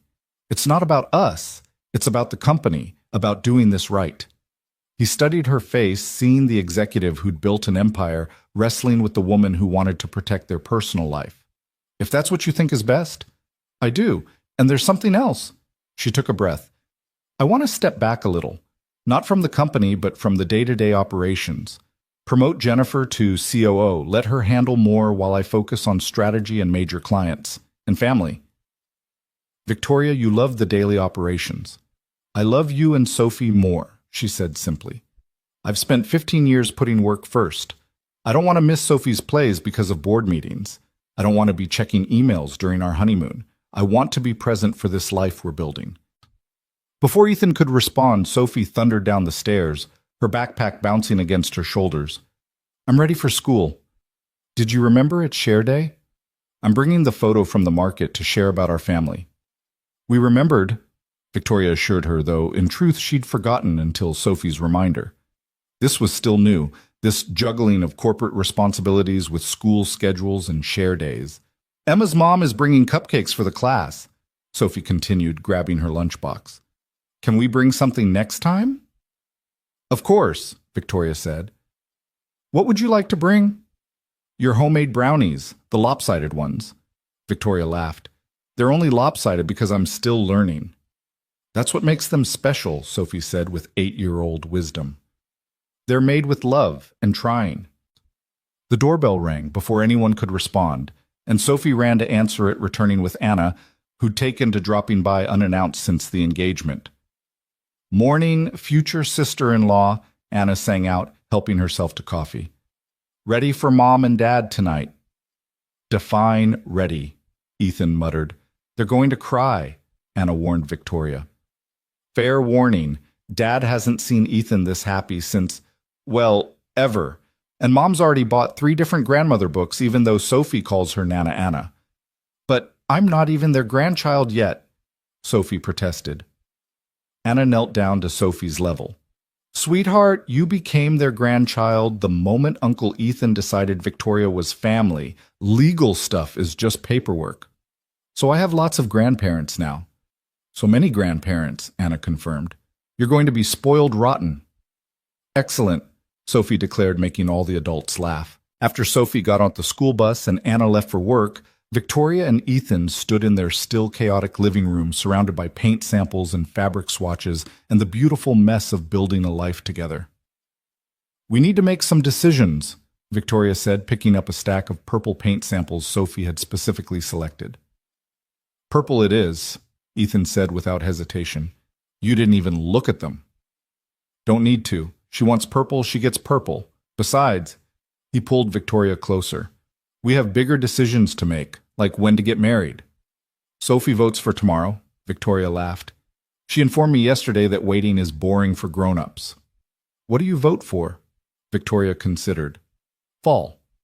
October, maybe. The leaves will be beautiful.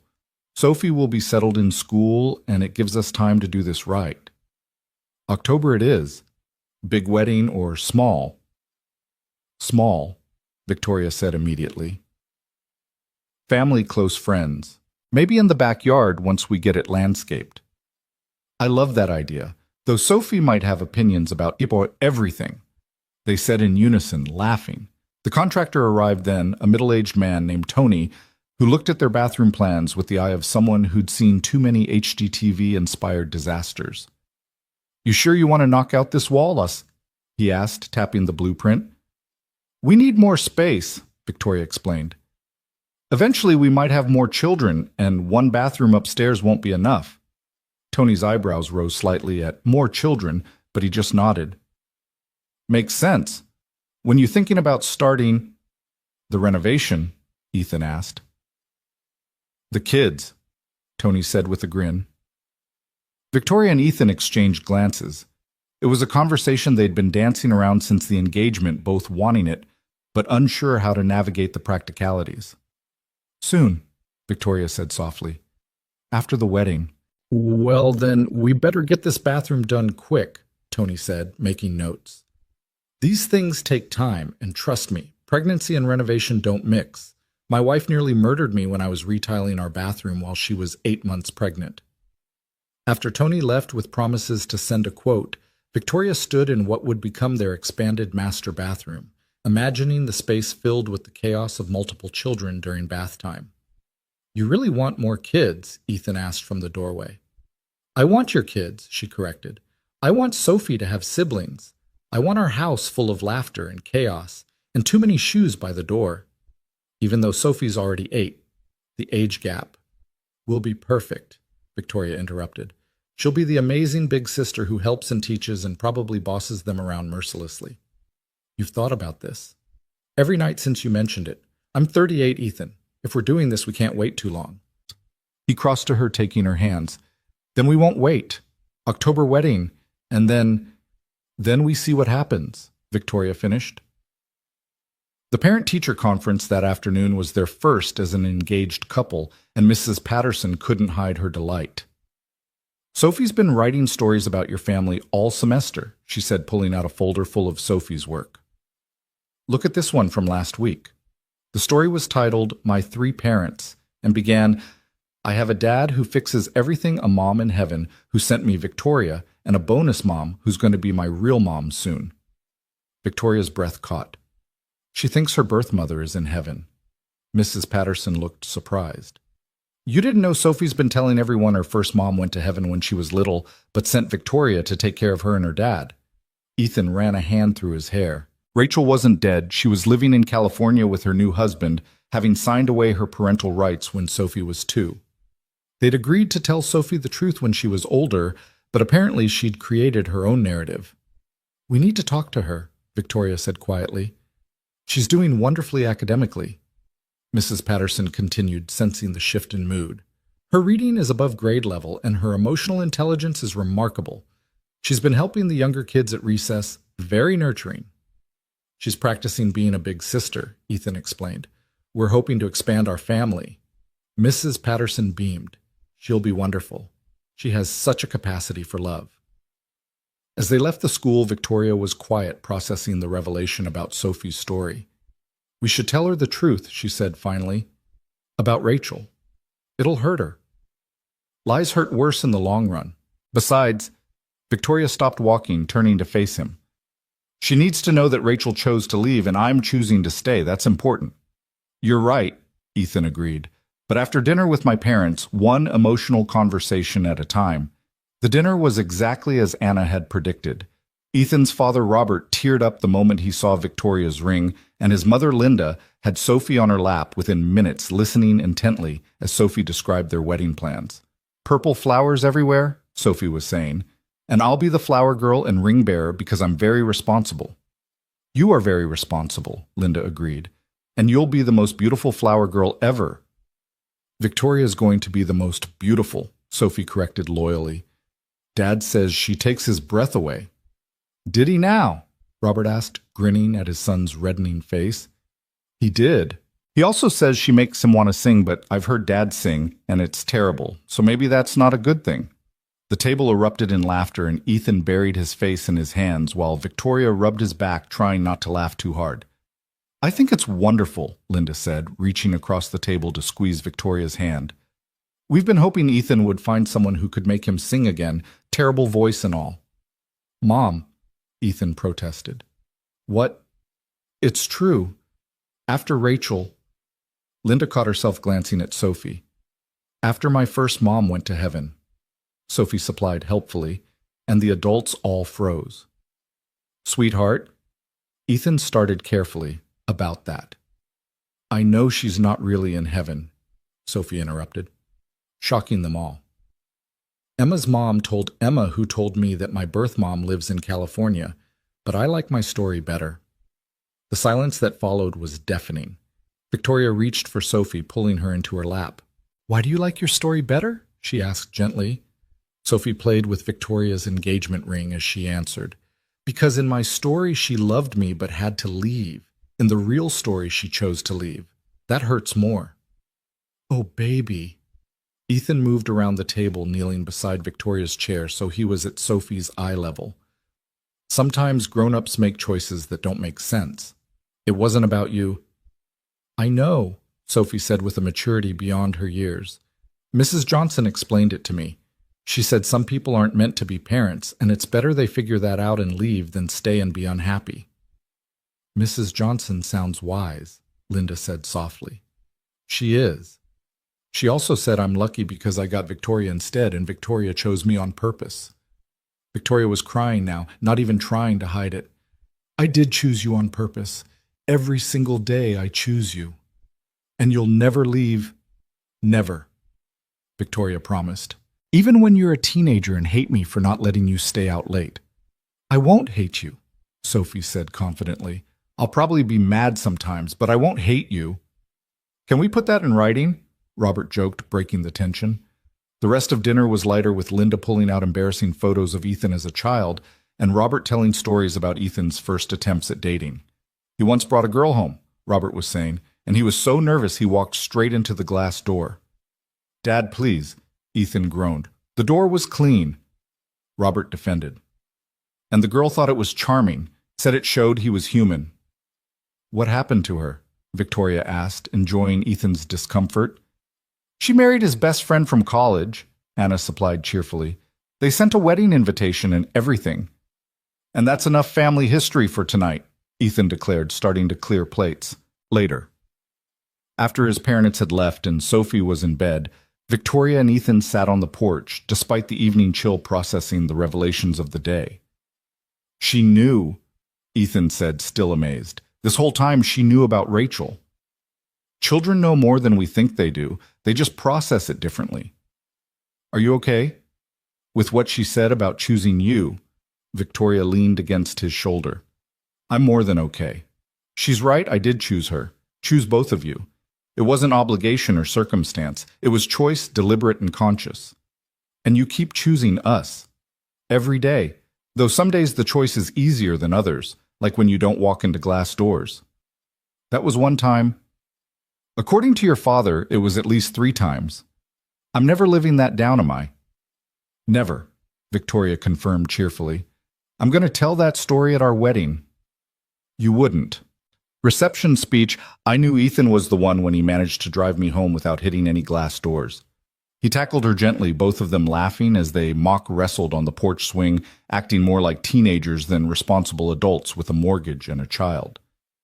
Get a room, Mrs. Johnson called out from next door where she was taking out trash. We have a whole house, Ethan called back. Then use it, she replied. But she was laughing. They went inside, still giggling like kids, and found Sophie standing at the top of the stairs in her pajamas. You woke me up with your laughing, she accused, but she was smiling. Sorry, sweetheart, Victoria said, climbing the stairs to pick her up, even though Sophie was getting almost too big for it. It's okay. I like hearing you laugh, both of you. She yawned enormously. Will you both tuck me in? Always, Ethan promised. They tucked her in together. Sophie insisting on kisses from both of them. Then her stuffed elephant also needed kisses. Then she needed one more sip of water. Then one more hug. You're stalling, Victoria observed. Maybe a little, Sophie admitted. But also I just like having you both here. We like being here, Ethan assured her. Even when I'm a teenager and difficult. Especially then, Victoria said. That's when you'll need us most, even if you don't think so. Emma's older sister is 13 and she's awful, Sophie informed them. She slams doors and everything. We'll handle door slamming, Ethan promised. We're tough. Victoria's tougher, Sophie said matter-of-factly. She runs a whole company. Teenage me won't stand a chance. Go to sleep, you little negotiator, Victoria laughed, kissing her forehead one more time. As they closed Sophie's door, they could hear her talking to her elephant, explaining the wedding plans in detail. And we'll all have matching flowers. Mr. Elephant, even you. In their own bedroom, as they got ready for bed, Victoria said, We're really doing this, the whole thing. Marriage, more kids, PTA meetings, teenage years. Having second thoughts. Never, just amazed. 6 months ago, if someone had told me I'd be living in the suburbs engaged planning a wedding with an 8-year-old as my creative director, I would have thought they were insane. And now I can't imagine any other life. She paused in brushing her hair. Your parents were wonderful tonight. They love you. Dad pulled me aside and said you're the best thing that ever happened to me. He's biased. He's right, Ethan corrected. You and Sophie are the best things in my life. Sophie was already in your life. But she's different now. Happier, more complete. You didn't just give me love, Victoria. You gave Sophie a mother, a real mother who chose her. She gave me purpose beyond profit margins, Victoria said softly. Both of you did. They settled into bed, Victoria automatically curling into Ethan's side, his arm around her shoulders. The house creaked softly around them, settling for the night, and somewhere a dog barked in the distance. October feels far away, Victoria said into the darkness. 3 months. I don't want to wait 3 months to be your wife. Ethan was quiet for a moment. So let's not wait. What?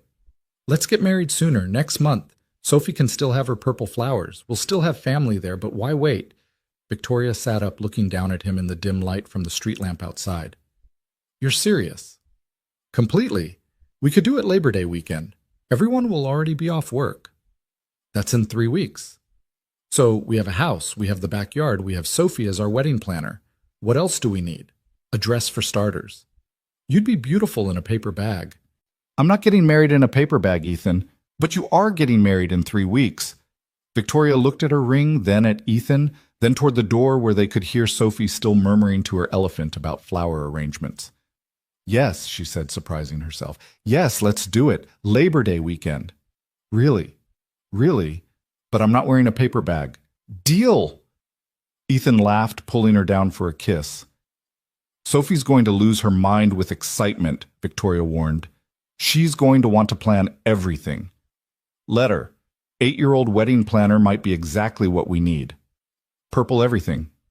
Purple everything, Victoria agreed.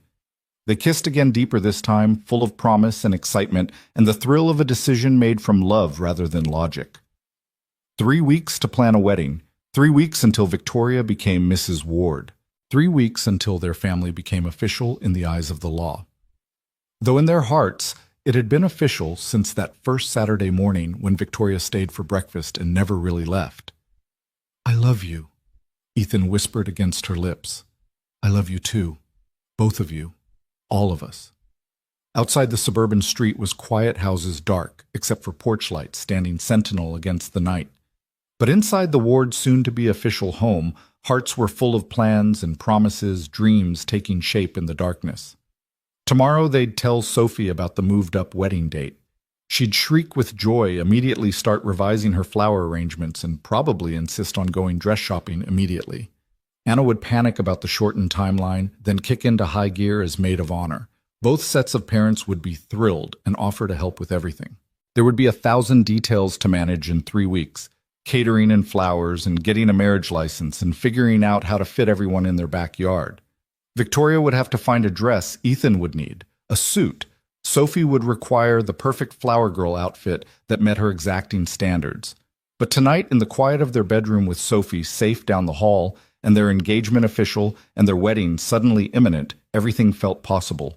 Every dream, every hope, every plan for their future felt not just possible but inevitable, as certain as the sunrise that would come in just a few hours. 3 weeks, Victoria murmured, already half asleep. 3 weeks, Ethan confirmed, holding her closer. Down the hall, Sophie had finally stopped talking to her elephant, lost in dreams of purple flowers and wedding cake. The house settled into deeper quiet, just the sound of breathing and the occasional creak of a house learning to hold a family's worth of love. 3 weeks until the wedding. A lifetime of choices had led them here. Ethan's choice to offer a ride, Victoria's choice to accept it, Sophie's choice to open her heart to a bonus mom, and 1,000 smaller choices since then. Each one building on the last, creating something stronger than any of them alone.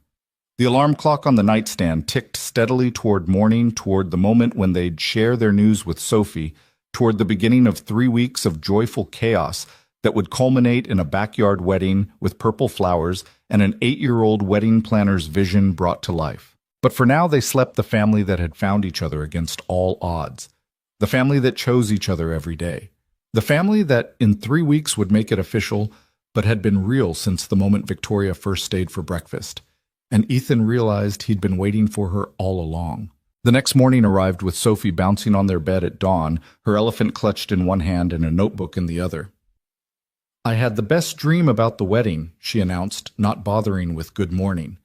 "There were purple butterflies everywhere, and we all wore matching shoes, and the cake was as tall as me," Victoria groaned, pulling a pillow over her head. "Sophie, sweetheart, the sun isn't even up yet." "But wedding planning doesn't sleep," Sophie said seriously, a phrase she'd apparently picked up from a wedding show she'd watched with Emma.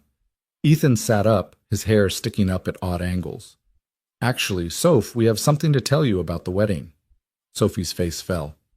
"You're not canceling it, are you? Because I already told everyone at school, and Emma's mom is teaching me to do the electric slide for the reception." "No, baby, we're not canceling," Victoria said, sitting up and pulling Sophie between them. "We're moving it up."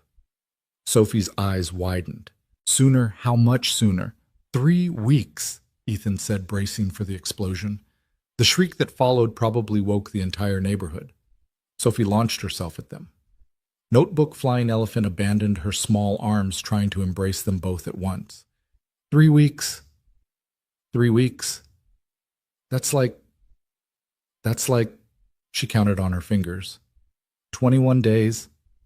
"We have to go dress shopping today and taste cakes and pick flowers and breathe, sweetheart," Victoria laughed, catching Sophie's flailing hands. "We have time." "Time? We have no time. 3 weeks is nothing," Aunt Anna said. "Planning a wedding takes at least 6 months, and she doesn't even have a boyfriend." "We don't need a big complicated wedding," Ethan explained. "Just family and close friends in our backyard." Sophie considered this, her 8-year-old mind clearly running through possibilities. "Okay, but I have conditions." "Conditions?" Victoria asked, amused. "Yes. First, I still get purple flowers. Second, the cake has to be chocolate inside, even if it's white outside. Third, I get to help pick your dress. Fourth—" "How many conditions are there?" Ethan interrupted. Sophie consulted her notebook, which she'd retrieved from the floor. 17, but some are negotiable." 17 wedding conditions from an 8-year-old, Victoria mused. "Is this what my life has become?" "Your best life," Sophie said confidently. "Now, about the dress shopping." By the time they made it downstairs for breakfast, Sophie had called Anna, waking her, texted Emma from Victoria's phone with permission, and started a list titled Urgent Wedding Stuff that was already 2 pages long. "We need a wedding coordinator," she announced over cereal. Emma's sister's friend's mom planned a wedding in 2 weeks, and she said the secret is delegation. "Where are you learning these words?" Ethan asked. "Wedding YouTube. Very educational." Victoria's phone rang, her mother, Patricia, calling from Florida. "Darling, Anna just called. 3 weeks. Have you lost your minds?" "Possibly," Victoria admitted, putting the phone on speaker. "But we don't want to wait, Mom." "Then we're flying up immediately, today. Robert's already looking at flights." "Mom, you don't have to—" "Victoria Hale, you're my only daughter, and you're getting married in 3 weeks. We're coming. We'll stay at a hotel, but we're coming." Sophie grabbed the phone. "Grandma Patricia, we need purple flowers and chocolate cake, and Victoria needs a dress that makes Dad cry, but in a good way." Patricia's laughter filled the kitchen. "Sophie, darling, you're absolutely right. We'll be there by dinner. Tell your dad to order pizza we have planning to do." The day became a whirlwind. Anna arrived by 9, armed with bridal magazines and her laptop. 3 weeks, she kept muttering. 3 weeks. Have you people lost your minds? Yes, Victoria and Ethan said in unison. Good. Sanity is overrated. Sophie, you're with me. We're making spreadsheets. I love spreadsheets, Sophie exclaimed, which made Victoria inexplicably proud. The doorbell rang constantly. Mrs. Johnson with offers to help with flowers. She had a cousin who was a florist. Emma and her mother with cake recommendations. Even Tony the contractor who'd heard through the neighborhood grapevine and offered to expedite the bathroom renovation as a wedding gift. This is insane, Victoria said, standing in the middle of their living room, which had transformed into Wedding Central. Sophie and Anna had commandeered the dining table with their planning materials. Ethan was on the phone with the catering company, and Patricia and Robert had just arrived immediately, taking over flower arrangements. It's perfect, Robert, Victoria's father, corrected, hugging his daughter. Organized chaos just like the best families. Dad, I haven't seen you in 3 months, and you show up for emergency wedding planning. We'd show up for anything, sweetheart, but emergency wedding planning for our daughter, who we thought would never get married again. We'd fly to the moon for that. Robert made a Pinterest board on the plane, Patricia added. He's very proud of it. It has a purple theme, Robert said defensively. Sophie sent very specific instructions. The dress shopping expedition the next day was its own adventure. Victoria. Sophie, Anna, Patricia, and Mrs. Johnson. I'm basically family now. I know all your business. Descended on a bridal boutique that Anna had convinced to open early for them. 3 weeks, the consultant said faintly. You need a dress in 3 weeks. We need a perfect dress in 3 weeks, Sophie corrected. It has to make my dad cry, but happy cry, not sad cry. And it has to go with purple flowers. And it can't be too poofy because we're having the wedding in our backyard and there might be grass stains. The consultant looked at Victoria. Is she the bride or are you? Joint effort, Victoria said, already exhausted, and they'd only been there 10 minutes. But then on the 5th dress, magic happened. Victoria stepped out of the dressing room in a simple but elegant A-line dress with delicate lace details and a train that could be bustled for backyard navigation. Sophie gasped. That's it. That's the one. Dad's definitely going to cry. You think? Victoria asked, looking at herself in the mirror. She hardly recognized the woman looking back, radiant, happy. Nothing like the cold CEO she'd been 6 months ago. I know, Sophie said confidently. You look like a princess, but also like Victoria, but also like a mom. It's perfect. Patricia was crying, Anna was taking pictures, and Mrs. Johnson was fanning herself with a bridal magazine. We'll take it, Victoria said, not even asking the price. But it needs alterations. I'll pay rush fees, whatever it takes. Mom's using her CEO voice, Sophie stage whispered to Anna. That means business. The days blurred together in a haze of decisions and decorations. Ethan and Robert built an arbor in the backyard with Sophie as their supervisor, offering helpful suggestions like, it needs more purple, and what if we add twinkle lights? Twinkle lights it is, Robert agreed, having fallen completely under Sophie's spell. Victoria's parents had essentially moved in, taking over the guest room and throwing themselves into preparations with enthusiasm that surprised everyone, including Victoria. I've never seen them like this, Victoria told Ethan one evening watching Robert and Sophie string lights while Patricia arranged centerpieces. They were so reserved when I married James, proper. This is what happens when parents see their child truly happy, Linda said, joining them on the porch. She'd arrived that afternoon with homemade cookies and an offer to handle all the day of coordination. We can tell the difference between what we think you should want and what actually makes you glow. I'm glowing. Honey, you're practically radioactive with happiness, Linda laughed. And Sophie hasn't stopped smiling in 3 weeks. 2 weeks now, Ethan corrected. 2 weeks until the wedding. The invitation, Sophie suddenly yelled from the yard. We forgot to send invitations. We did send them, Anna called from inside. Email invitations, remember, very modern. But what about Great Aunt Ruth? She doesn't have email. I called her, Patricia assured her. She's coming and she's bringing her famous potato salad. I didn't know we had a Great Aunt Ruth, Victoria said. You don't, Patricia admitted. She's Robert's aunt, but Sophie's been calling us Grandma and Grandpa, so we figured Ruth is her great-aunt now, too. The casual expansion of family, the easy inclusion the way Sophie had become the center of everyone's universe. It was everything Victoria had dreamed of when she thought about children all those years ago before the losses taught her to stop dreaming. "You okay?" Ethan asked, noticing her eyes welling up. "More than okay, just overwhelmed." "Good, overwhelmed." Sophie ran over grass stains on her knees, purple marker on her hands from her endless list-making. "Dad, you need to practice your vows. Mom says you can't just wing it." "Mom says," Ethan repeated, and Victoria realized Sophie had switched from Victoria to Mom without fanfare, without discussion, as naturally as breathing. "Yeah, Mom," Sophie said, then seemed to realize what she'd said. She looked at Victoria uncertainly. "Is that okay? Can I call you Mom now?" Even before the wedding. Victoria knelt down, not caring about the grass stains on her own knees. "You can call me whatever feels right, sweetheart. Mom Victoria Fee, Supreme Wedding Commander." "Mom," Sophie said firmly. "I want to call you Mom." She paused. "But maybe Supreme Wedding Commander for the next 2 weeks." Everyone laughed, and if a few tears were mixed in, nobody mentioned it.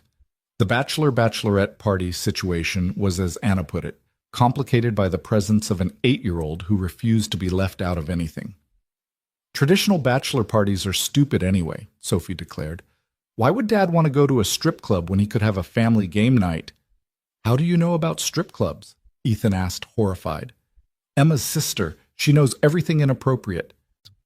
So instead of separate parties, they had a combined celebration at the houseboard games, karaoke, where Ethan's terrible singing was confirmed and Sophie's masterful performance of the electric slide she'd been practicing. "This is the weirdest bachelor party ever," Ethan's college friend Mike said, watching Sophie teach Patricia how to do the Cupid shuffle. "It's perfect," Ethan corrected, watching Victoria laugh as Robert attempted to dance. "It's absolutely perfect." The week of the wedding, controlled chaos turned into barely controlled mayhem. The tent arrived a day early and had to be stored in the garage. The flowers were the wrong shade of purple, sending Sophie into a meltdown that required emergency ice cream and a promise from the florist to fix everything. "What if it rains?" Sophie asked for the 100th time, checking weather apps obsessively. "Then we'll dance in the rain," Victoria said, though she was checking the weather just as obsessively. "What if the cake falls? We'll eat cake off the ground. What if Dad forgets his vows?" "Then I'll make them up for him," Ethan said, catching Sophie in a hug. "Stop worrying, wedding planner. Everything's going to be perfect."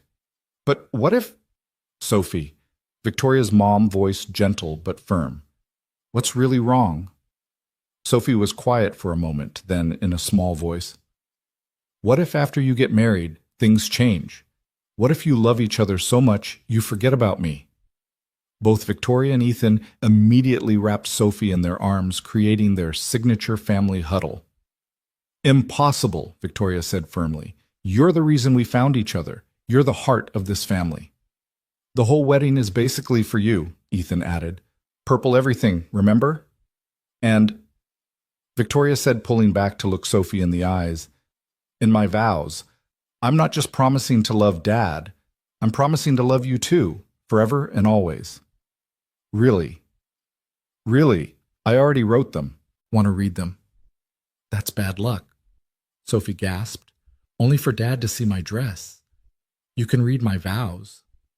They sat on Sophie's bed, Victoria pulling out her phone where she'd been drafting and redrafting her vows for days. Sophie read silently, her lips moving slightly, then threw herself at Victoria. "You wrote about the drive home, and the pancakes, and me." "Of course I did. You're both my love story." The rehearsal dinner the night before the wedding was held in the backyard, a test run for the next day's setup. The tent glowed with string lights, the tables were set with purple runners Sophie had picked out, and Great Aunt Ruth's potato salad was indeed famous worthy. "I'd like to make a toast," Robert Ethan's father said, standing with his beer. 6 months ago, my son was existing, going through the motions, being a great dad but forgetting to be Ethan. Then Victoria came along, and I watched my son come back to life. Victoria, thank you for saving him. He saved me first, Victoria said softly.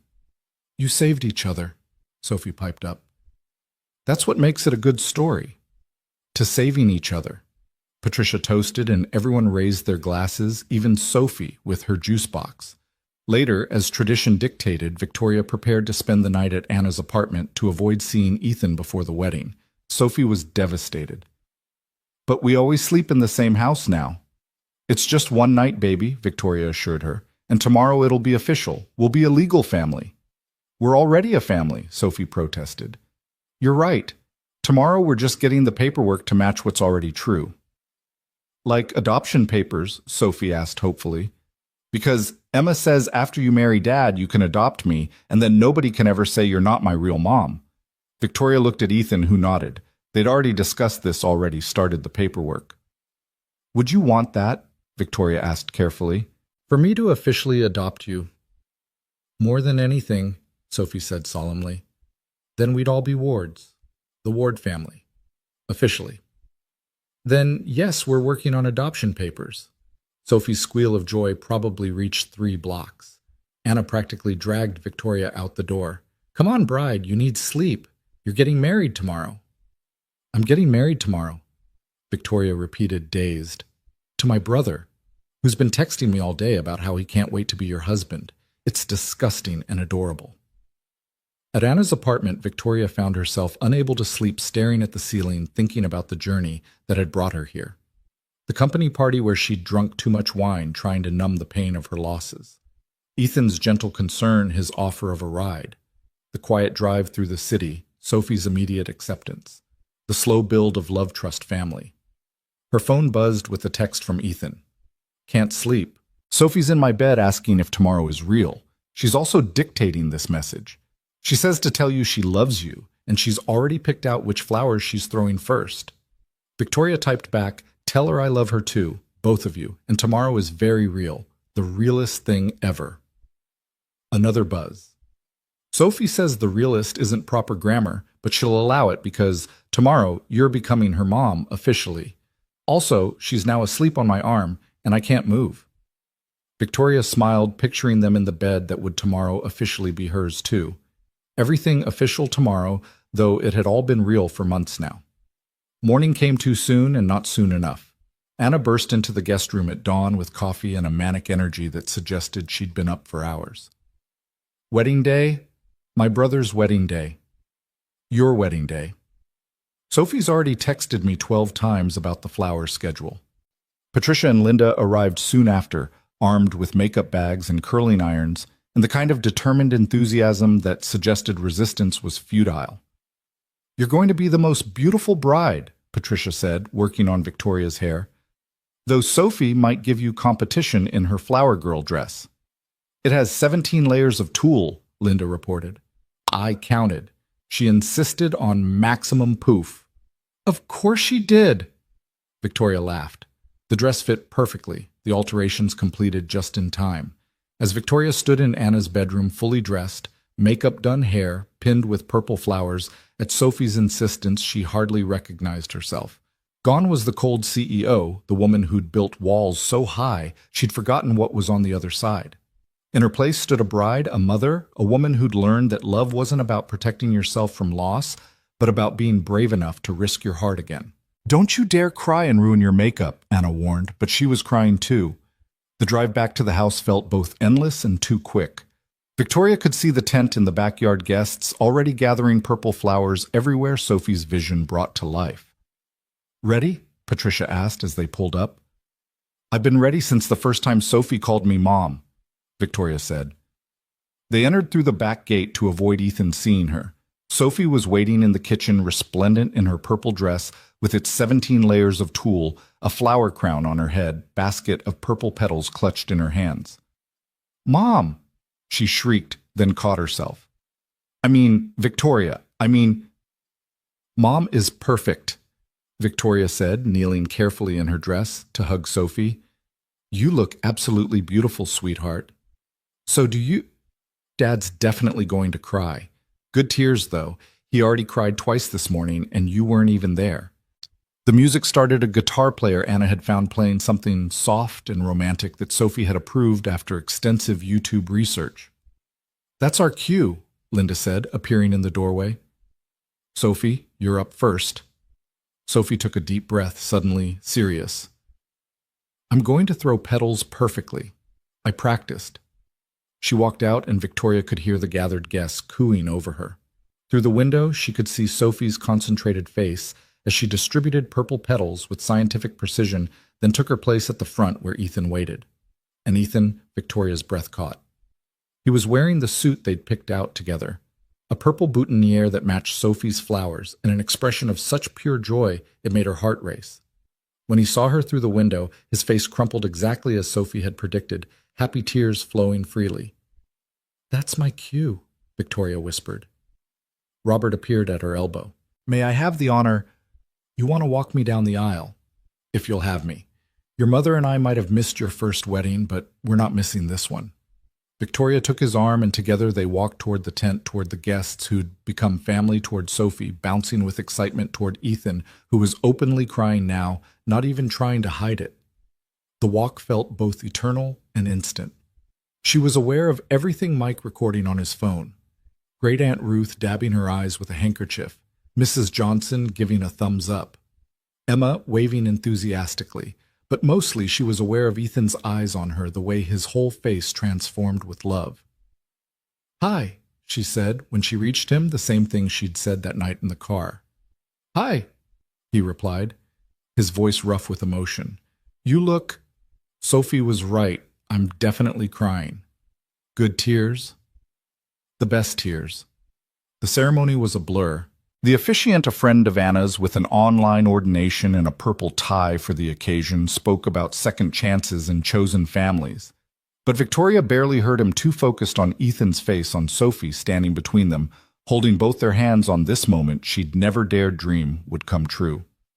"The couple has written their own vows," the officiant announced. Ethan went first, pulling out a paper that was already wrinkled from nervous handling. "Victoria, 6 months ago, I offered you a ride home because it was the right thing to do. I had no idea that drive would lead us here, to this moment, to this family. You've taught me that love isn't about playing it safe. It's about being brave enough to let someone see all of you, the broken parts, the scared parts, the parts that sing badly in the shower." Everyone laughed, Sophie loudest of all. "You didn't just fall in love with me," Ethan continued. "You fell in love with Sophie, with our messy life, with burnt pancakes and bedtime stories and school plays where she's a tree. You chose us again and again, even when it would have been easier to maintain your safe, controlled life. You're the bravest person I know, and I promise to spend every day making sure you never regret that drive home." Victoria was crying now, not caring about her makeup. She pulled out her own vows, the ones Sophie had already read and approved. "Ethan and Sophie," she made sure to look at both of them, "because this is about both of you. That night you drove me home, I was at my lowest point. I'd given up on the idea of family, of children, of anything beyond professional success. But you saw through my armor to the person underneath, the person I'd forgotten existed. You gave me Sophie, who taught me that being a mother isn't about biology. It's about showing up every day, even when you don't know what you're doing." Sophie beamed, her gap-toothed smile radiant. "You gave me purple flowers and family dinners and a house full of laughter. You gave me the courage to want things I'd stopped believing I deserved." Ethan. "I promise to love you through burnt pancakes and perfect ones." Sophie. "I promise to be your mom through soccer games and school plays, through teenage years and beyond. You both saved me in ways you'll never fully understand. You're my family, my heart, my home." "Is it ring time?" Sophie whispered loudly. "Because I've been holding these for like forever." More laughter as Sophie produced the rings from a purple silk pouch, presenting them with the solemnity of a royal ceremony. The rings exchanged the "I do's," said with voices strong. Despite tears, the officiant proclaimed them husband and wife. "You may kiss." Ethan was already kissing Victoria, dipping her slightly while the guests erupted in cheers. Sophie tugged on Ethan's jacket. "Family hug! Family hug!" They pulled her up between them, the three of them embracing as purple flower petals fell around them. Anna and Emma, throwing Sophie's carefully saved extras with enthusiasm. "We did it," Sophie announced. "We're officially a family." "We were always a family," Victoria corrected, adjusting Sophie's flower crown. "Now we just have paperwork." "And a party," Sophie reminded them, "with cake and dancing and Great Aunt Ruth's potato salad." The reception was everything Sophie had planned and more. The purple theme was everywhere from the tablecloths to the signature cocktails, purple cosmos for adults, purple lemonade for kids. Sophie and Emma performed their carefully rehearsed electric slide, dragging everyone onto the dance floor. Robert and Robert, both grandfathers with the same name, bonded over their shared name and their mutual adoration of Sophie. "Speech time," Anna announced, tapping a spoon against her glass. She told the story of Ethan's transformation of watching her brother come back to life. Mike told embarrassing college stories that made Ethan bury his face in Victoria's shoulder. Patricia spoke about second chances and the courage to love again, but it was Sophie who stole the show. "I wanted to say something," she announced, standing on a chair so everyone could see her. "When I was little, I used to wish on stars for a mom. Not because Dad wasn't enough, because he was always enough, but I wanted someone who would braid my hair and understand girl things and love Dad as much as I do." The tent was silent except for the soft sound of sniffling from multiple directions. Then Victoria came, and she was better than what I wished for. She doesn't just braid my hair, she teaches me about business and spreadsheets. She doesn't just love Dad, she loves me too, even when I'm annoying about wedding planning. "You were never annoying," Victoria called out. "I was a little annoying," Sophie admitted, making everyone laugh. "But you loved me anyway. And now you're not my bonus mom or my stepmom. You're just my mom. And Dad's not just Dad anymore. He's the guy who smiles all the time and sings in the shower and looks at Mom like she hung the moon." "Sophie," Ethan said, his voice warning, "it's true you do. And Mom looks at you the same way. And you both look at me like I'm the best thing ever, which I am, obviously." More laughter mixed with tears. "So I want to make a toast," Sophie said, raising her juice box. "To our family, to Dad, who was brave enough to offer a ride, to Mom, who was brave enough to accept it, and to me because I'm awesome and I planned most of this wedding. To Sophie!" Everyone chorused, laughing and crying in equal measure. The party continued late into the evening. There was dancing slow songs where Ethan and Victoria swayed together, while Sophie danced on Ethan's feet fast songs where everyone attempted Sophie's electric slide with varying degrees of success. There was cake, which was indeed chocolate inside despite its elegant white exterior. There were tears when Victoria threw her bouquet and Sophie caught it, announcing she was never getting married because she already had the best family. As the evening wound down and guests began to leave, Sophie fell asleep in Robert's, her grandfather's lap, exhausted from the excitement. Victoria and Ethan sat at their sweetheart table, watching their families clean up, everyone working together with the ease of people who belonged. "We did it," Victoria said softly. "We did it," Ethan agreed. "Mrs. Ward, I love how that sounds. I love you. I love you too. Both of you." They looked at Sophie, still asleep despite the activity around her. Her flower crown askew purple tulle dress wrinkled the biggest smile on her sleeping face. "Think she'll remember this when she's older?" Victoria asked. "Remember how we became a family?" "Every detail," Ethan said with certainty. "She's probably already writing the story in her head." "Once upon a time," Victoria began their tradition. "There was a little girl and her dad," Ethan continued. "Who thought they had everything they needed," Victoria added, "but they were wrong," they said together. Looking at their sleeping daughter, their families now fully merged into one, their backyard wedding perfect in its imperfection. The stars were coming out overhead, the same stars Sophie used to wish on. But there was no need for wishes now. Everything they needed was right here in this backyard, in this family, in this love that had started with a simple offer of a ride home and had become everything.